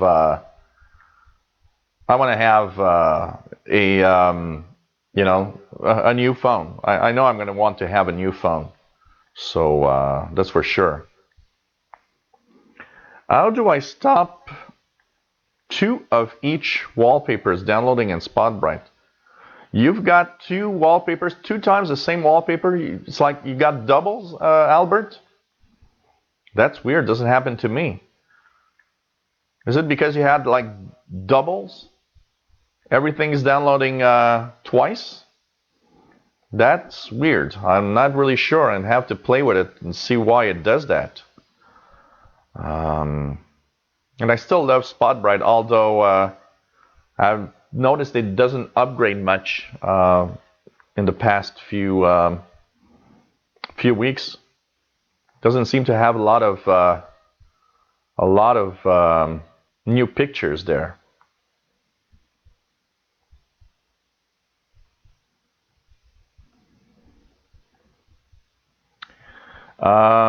Let's check out here. Got a question that came in from Philip. Philip says, hi, love your show. I'm watching live today for the first time. And the question that Philip has is a question about the positioning of a router in the home. He's got a 2-story home, so he's got the basement and the first floor. And he's wondering, to make it everywhere with one router, is it possible? And where would I need to position the router, basically? It's an old wooden home. You know what? One of the biggest problems in the positioning of a router is often that often you have to be next to, because the router needs to be next to the modem. And often the modem is already set up somewhere.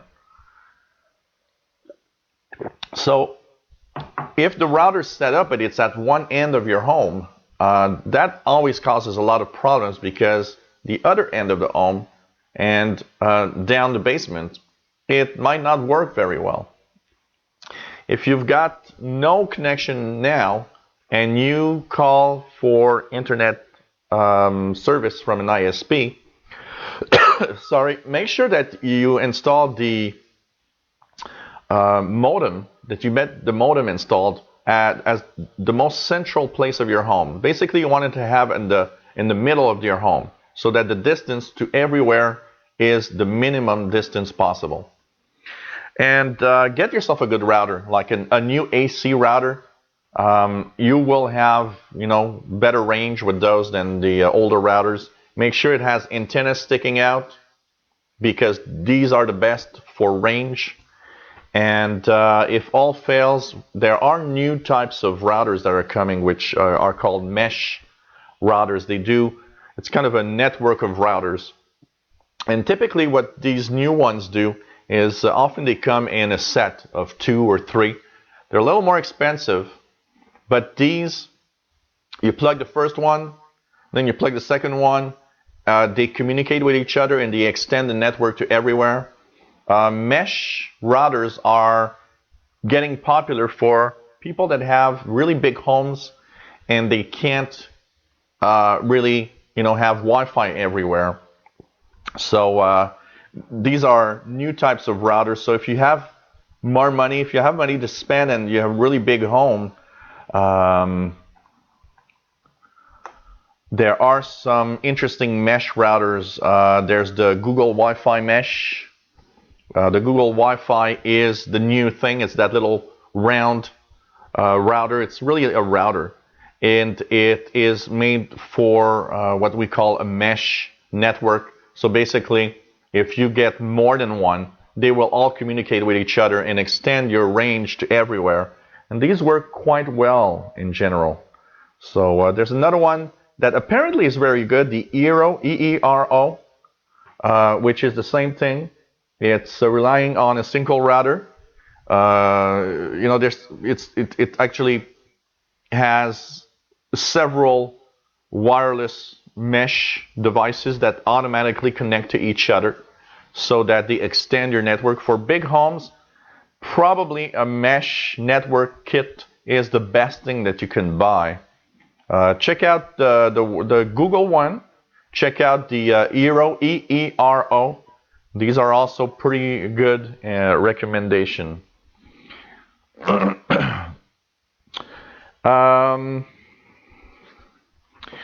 Jim Casazas says, do you have any recommendations for SSD as it relates to life and reliability? The best SSDs, I know that Intel are some of the great SSDs out there. If I look here, I saw something here. Some of the best SSDs right now. Let's see here. Some that are pretty interesting, and I've seen them work on some PCs. So I like Intel's a lot, but the Samsung Evo series, there's a Samsung 960 Evo, 960 Pro that are amazing. These are reliable and work well. Most SSDs seem to be quite reliable in general, but I would say buy a good brand and check online tests. If you are about to decide on an SSD, check online tests of its speed. They're not all equal. Some are faster than others. And you might, want to set on one model and then decide, oh, it seems that it's slower than that other model. So check out, but buy good brands that are well known for SSDs. Kingston, Tim Robinson has a Kingston, and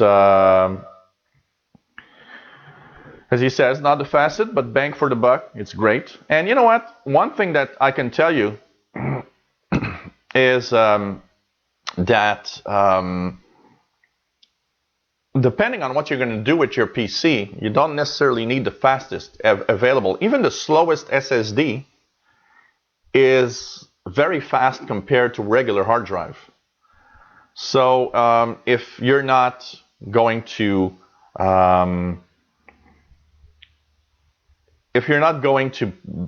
be a very, very, a big gamer, because sometimes being a big gamer or need to handle big files regularly, more down to earth, because in general the faster ones will also be more expensive. Mad Radio DXer says, I found SSDs very reliable in general. Used OCZ. OCZ is a known brand. Samsung with no problems. You can read and write as many times as you like. The quickware scare stories were dismissed. Well, it's not quickware, basically. From what I've seen, is that it's kind of true, but it's like it's a million writes. So just think about it. You need to have that space written a million times. It's a lot of a lot of writes in the same spot. And because of the randomness of where the data is going everywhere, I don't think what I think is the wear out of an SSD is going to be a very, very slow process in general for most people. Because from what I've seen, it's like it's a million writes before possibly, and usually you see if you do get to a million writes, which is, like I said, a lot of writes, you will see the size of your hard drive shrink slowly because it will write off that spot as, okay, this is an unusable spot now. But, in every day-to-day SSD usage, I think we have to not go crazy over the fact that it can wear out at a certain point. It's like saying don't use your regular magnetic hard drive. And, I'll try not to write too much on my hard drive because the head actuator will wear out at some point. So let's try not to use it. It's pretty much the same idea. It's like it's meant to be used and use it. And like I said, a million writes. Think about it for a second. It has to, that one spot of a million writes. I mean, you gotta take a hell of a long time before you reach a million writes, even on one specific spot on your SSD. So I do believe that the solid state drives wear out over time. But the thing is, if it's an average of a million writes, I think you're gonna be like in it's gonna take years and years before you might notice that some spots get worn out. And because it's a lot of writes. I mean, these don't wear out, like this. I see people saying, oh, don't do this, don't do that. You know what? Even if you did everything that you did on a regular hard drive because you don't know better, it doesn't matter. Before it wears out, it's going to be so long, basically.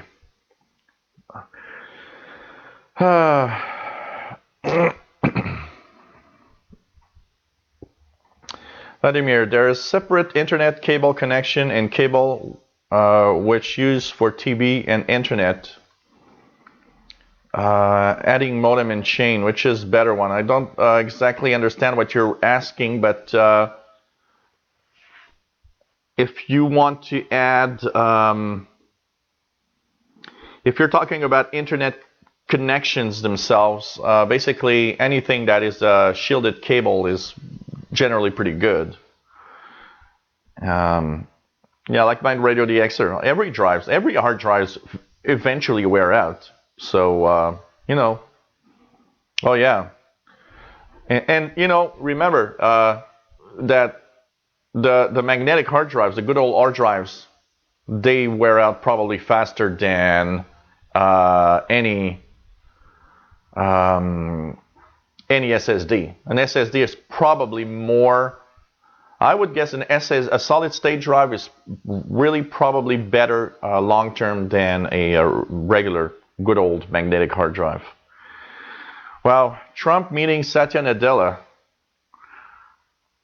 I don't know, but that's scary. And, he wants to meet Tim Cook also. I know that they talked on the phone apparently. Wants to bring the iPhones back to make sure that they are made in the United States.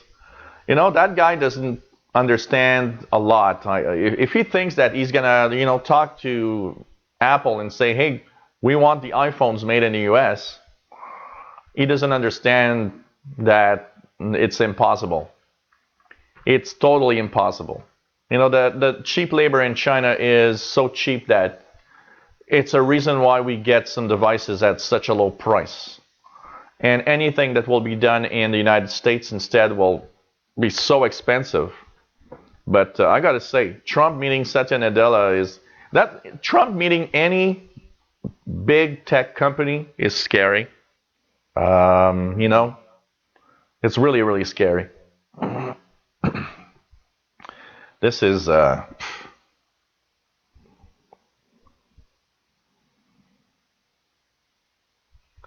Tim Robinson. Hey, you got another graphics driver update. What is going on with NVIDIA lately? I'm tired of updating these drivers in quick succession. Try preserve my SSD life. This isn't helping. Yeah, well, I don't think it doesn't. I don't think it's gonna change that much on your SSD life. Like I said, you know. But yeah, I don't know. They're having a lot of difficulty. I know that I've read that there's like each time they've been sending a driver lately is breaking something. And you know, these drivers are for multiple graphics adapters at the same time. It seems lately that they're fixing this and they break for that adapter, and they fix that and they break another adapter. It's crazy. I don't know. They're having difficulty really making these drivers correctly, I gotta say.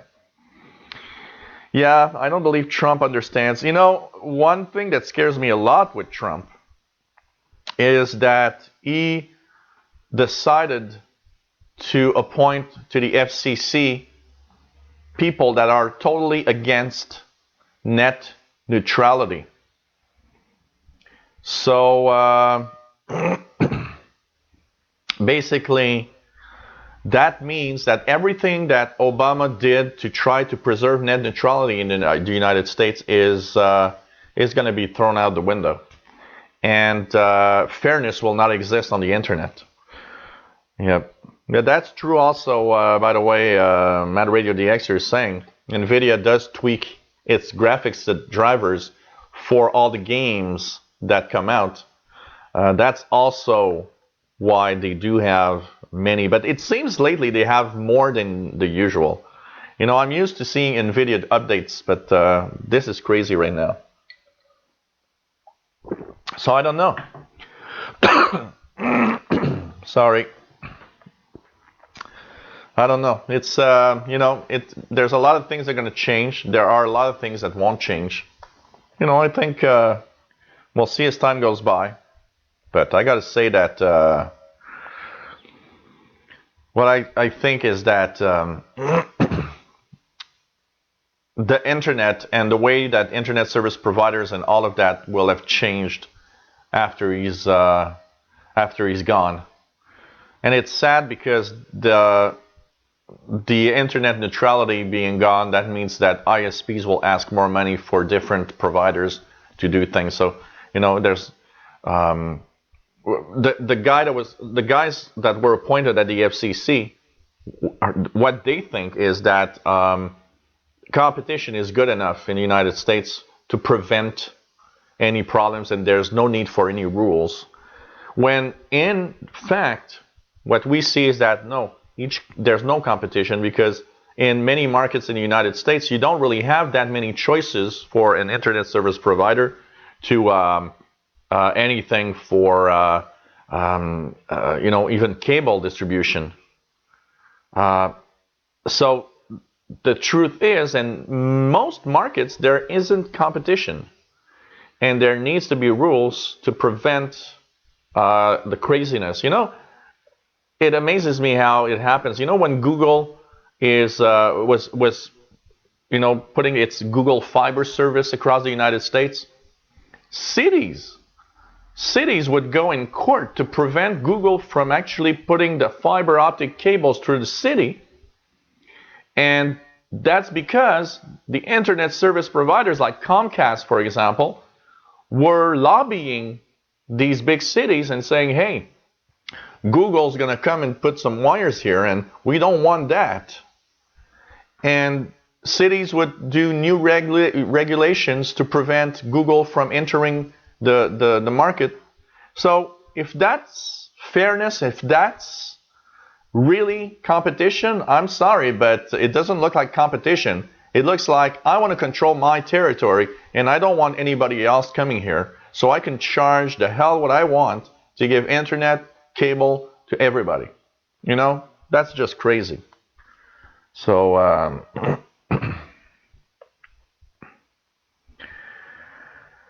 I found what I finally looking for. US Cellular has finally made a case that fully covers the S7 Edge. I only bought S7 Edge for larger screen, but the cases don't fully cover the glass. Yeah, so that's cool because of the Edge features. But I rarely use Edge features, so glad to find a case that fully protects the glass screen. So that's pretty cool. That's pretty cool. So, you know, it's sad because I don't, like I was saying, I don't understand where you see that there's fairness in all of this when you look at it and you see that, you know, cities are preventing Google Fiber from getting there because it's going to create competition. It's really, really sad, you know, and that shows me that, no, don't come and tell me about competition. You know, here in Canada, one of the things that happened about a year and a half ago is that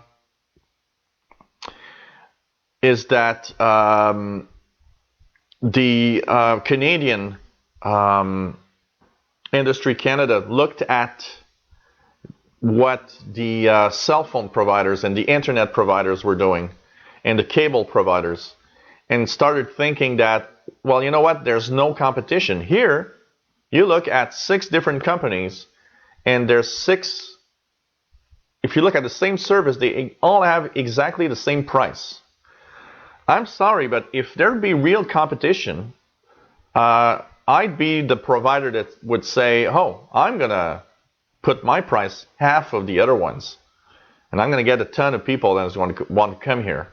So even here in Canada, there's no competition. There's no real competition.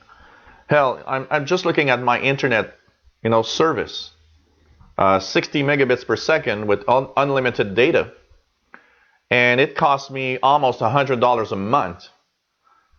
And if you think that in reality, a gigabyte of data costs about a cent. Yes, 1 cent. How come I'm paying so much for my internet? Just is totally crazy.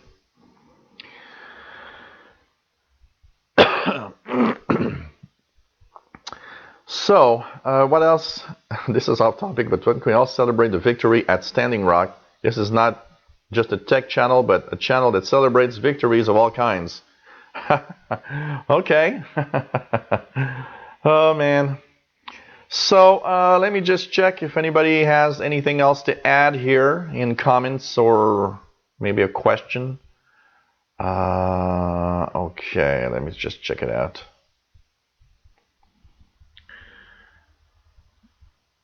Okay, users, student pictures, Spotbright.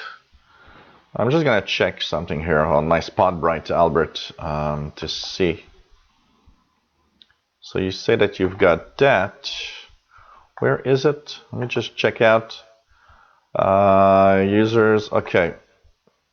I'm going to check it out. Users. Okay. That. Okay.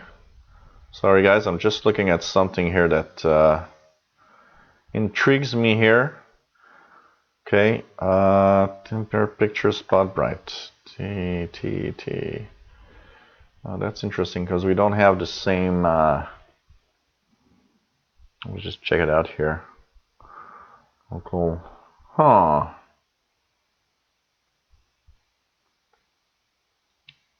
That's interesting. I don't know. That's very weird. I'm going to check into this if I can find anything, Albert. But I don't know. I really don't know. Oh yeah, one question I want to go to that I didn't talk about. Peter has sent me Peter Sargent a question concerning one of the things that I see often all the time. It's something where actually the people say, oh, you know, this ad, I've seen it on Facebook a dozen times. PC owners swarm to do this today. Or another ad is you gotta do this. It's so important for your own PC security. And when you click the links, it gets yourself to finally, a program like ScanGuard and stuff like that. It's, you know what? I hate those. It's like a scam. This is such a scammy way of bringing people to some product.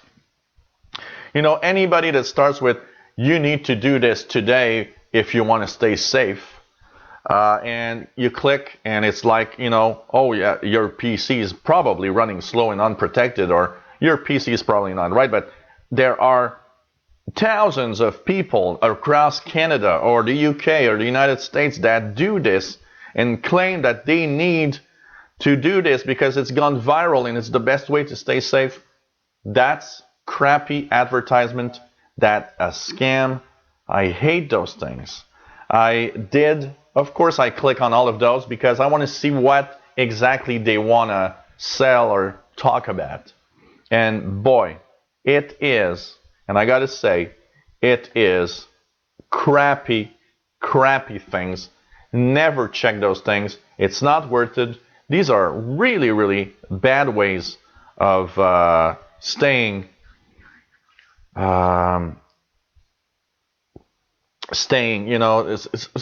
they're trying to scare people in clicking and installing some software. And so, really sad. Never do that. So, Moody Said says he's living in Italy and has the same problem with internet providers. So, pretty amazing. And, oh yeah, it's as much a scam as anything that says, it shows like a fake scanning thing, and it says, oh, you're infected with 20 or 100 or we found 1,265 files on your system that could be a potential risk for your security. I just hate it. And so many fake stuff, fake antiviruses. Fake antiviruses that are almost viruses themselves. All sorts of things like that. Pretty amazing when you think about it.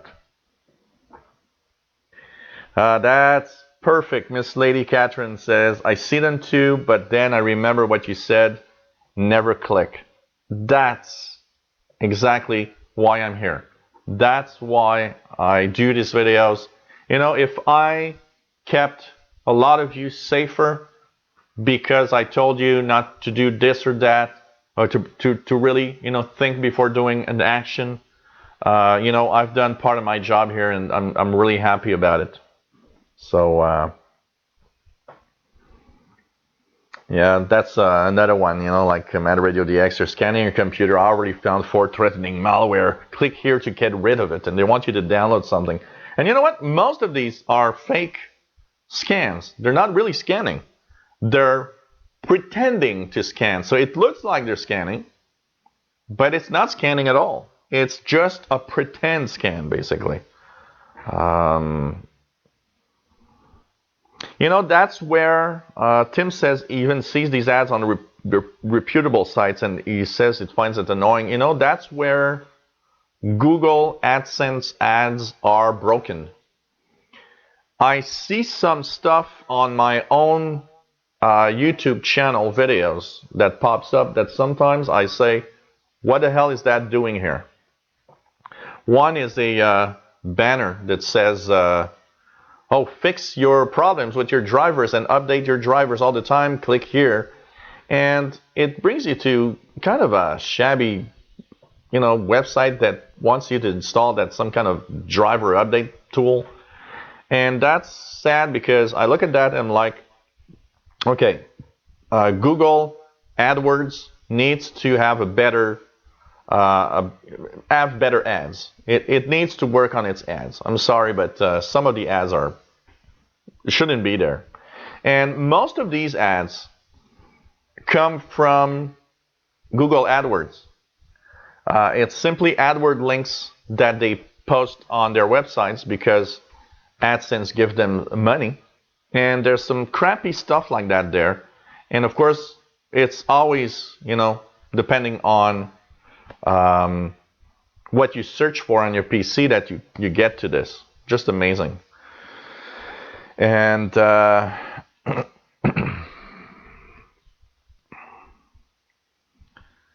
it's sad, Yeah, that one you never want to click. Like Bobby Burgess says, your Flash player is out of date. Never click that. That you never want to click. Never. Never. Oh yeah, that one, Mad Radio DXer. That one I see so often. This person is making $500 an hour. Click here and find out more. He's made $32,000 in just 1 month. Click here. Come on.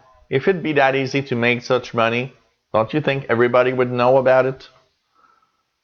Hey, I make money with YouTube, but I got to tell you one thing. You got to work the hell out of yourself to really make money on YouTube. I'm sorry, you're not going to make 10 videos and be rich. It doesn't work like that at all. You got to have a minimum of views. It's just incredible. There's no way of being rich without, really working hard for it. So, oh man.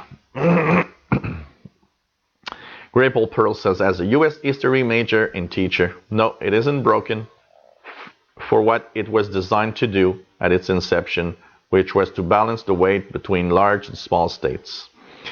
The only thing, and I don't want to talk politics really, because it's always a very touchy subject. The only thing that I always think about is what is broken, and that's not just in the US, here in Canada, the same thing. If you need to spend $1 billion to be president of the United States, that is what is broken. You should not have to spend so much money to be president of the United States. That is a problem. That's a major problem. It just is crazy. For the rest, it's a pretty, it's like here. Here in Canada, what do we have? We have another type of problem. Here, you see, in Canada, we can have the way that our system works, the government in place can have only 39% of the vote, but yet he's going to be in full power and decide of our nation's future. And I always tell everybody here, that's wrong. And we have the biggest problem with that here in the province of Quebec. The Liberal Party in the province of Quebec here had only 40% of the vote. That means, if you take the other way, 60% of the people didn't vote for you. So the majority didn't want to have you in power. But because of the way it works, they are in power and they are doing some really bad work and everybody hates them. But the way that our system works, they're in power. So it's very, very difficult. And I have a lot of difficulty understanding two things. When somebody doesn't have, how can you decide for everybody if you didn't have at least 50% plus one? And some of this more, I'd say the more stranger things is a little bit like in the United States. It's relatively fair in what I think in the United States in general, except for one thing. If you look at Hillary Clinton had a little more votes than Donald Trump, it's kind of weird that by number of votes, she's not the president. These are always little bits that I'm like, that's kind of weird. That's kind of wrong. There's something wrong in that. But, we all have something, basically. Yep. Oh yeah, there's a lot of virtual reality stuff coming to Google Earth, and there's also even the new. For those that are not that don't use it a lot, Google Earth has a lot of nice 3D views of major cities around the world. It's also pretty cool. So there's a lot of stuff coming on from there. Can tell you that. So basically. Tim Robinson, Joel, I have a question that I never looked into. If a PC fails to shut down for various reasons, why is it that it never fails to restart? Because when it fails to shut down, it needs to do a certain number of things in order to kind of get the okay that you can now shut down. When it turns on, it doesn't have anything. It's starting every process from scratch. So every process is perfect, meaning that when you used your PC, while you were using it, corruption could have happened somewhere. And it stays in that state, so it prevents the shutdown.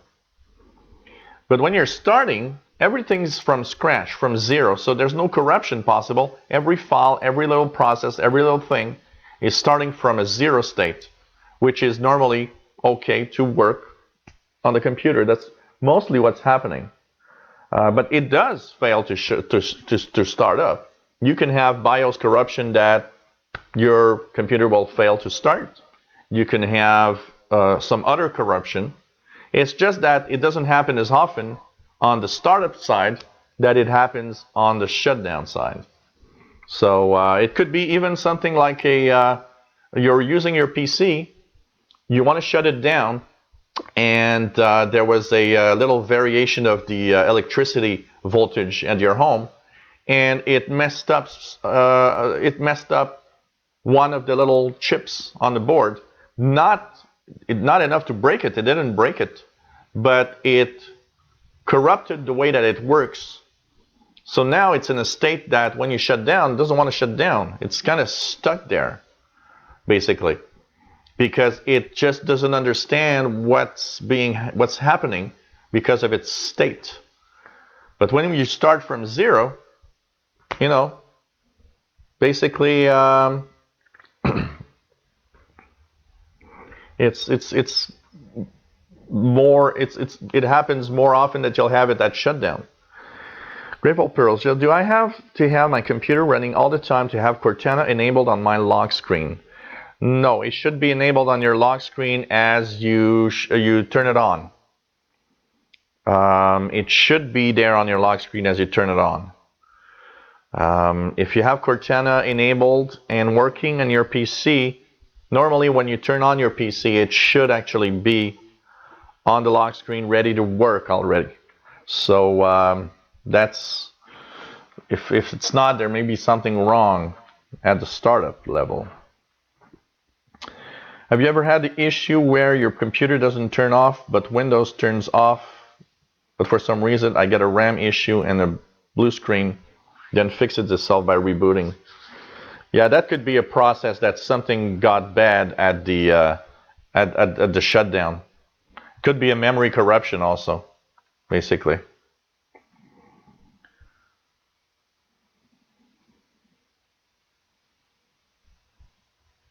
There are a few issues on the Paint 3D app SS Dev channel.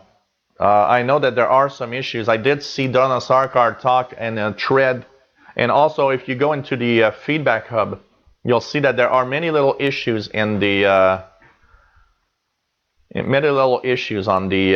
the Paint 3D preview app, for sure.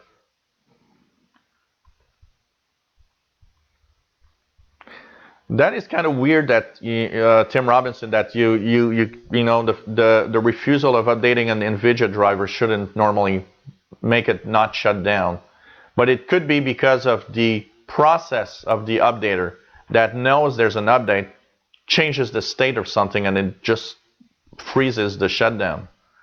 So Moody Side says. Moody Said, I have a question, please. Can you explain me something about a low price Windows 10 tablets comes with only 16 gigabyte? How can we install updates with this small capacity? I have only like 1 gigabyte of free space. Yeah, that's always a major problem. You know, the problem is that you don't want to pay too much for a tablet, so they just shove 16 gigabytes. And they hope that people are just going to use it and it's going to be fine. But the problem is everybody comes to a point where there's not enough space and you can't update it anymore. These tablets should not come with, they should come with at least 32 gigabytes, nothing less than 32 gigabytes. That's for sure.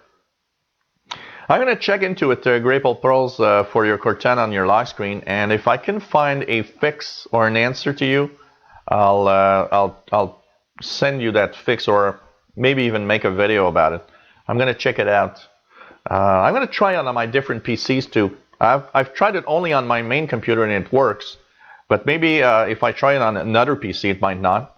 If it doesn't, then I'll try to find something for that.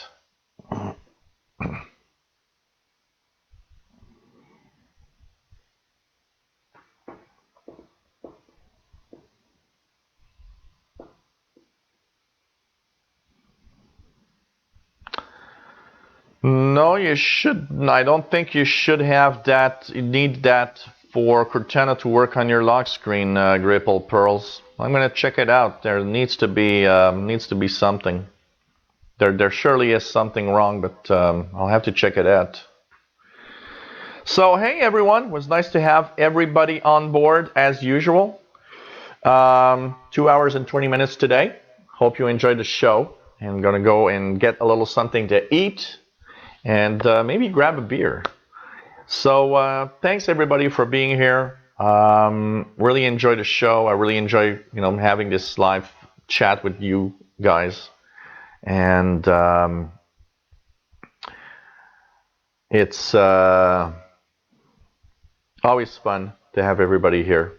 So thank you everybody. See you next Tuesday, 3 p.m. and hope you enjoy our show as usual. I don't use Avast SS channel, dev channel. I don't use Avast antivirus anymore. It's become so annoying and such a resource hog that I don't use Avast antivirus anymore. I haven't been using that for a long time. So thanks everybody. Hope you enjoy our show and see you next week, 3 p.m. Eastern Time, 2000 hours Universal Time, for our next show. And for those that follow me on the radio channel, I will be on Friday at 2000 hours UTC, tuning the shortwave radio bands with all of you, for those that are there also. So thanks everybody, and hope that you had fun. See you next week. Have a nice week and weekend. Stay safe everyone. Bye.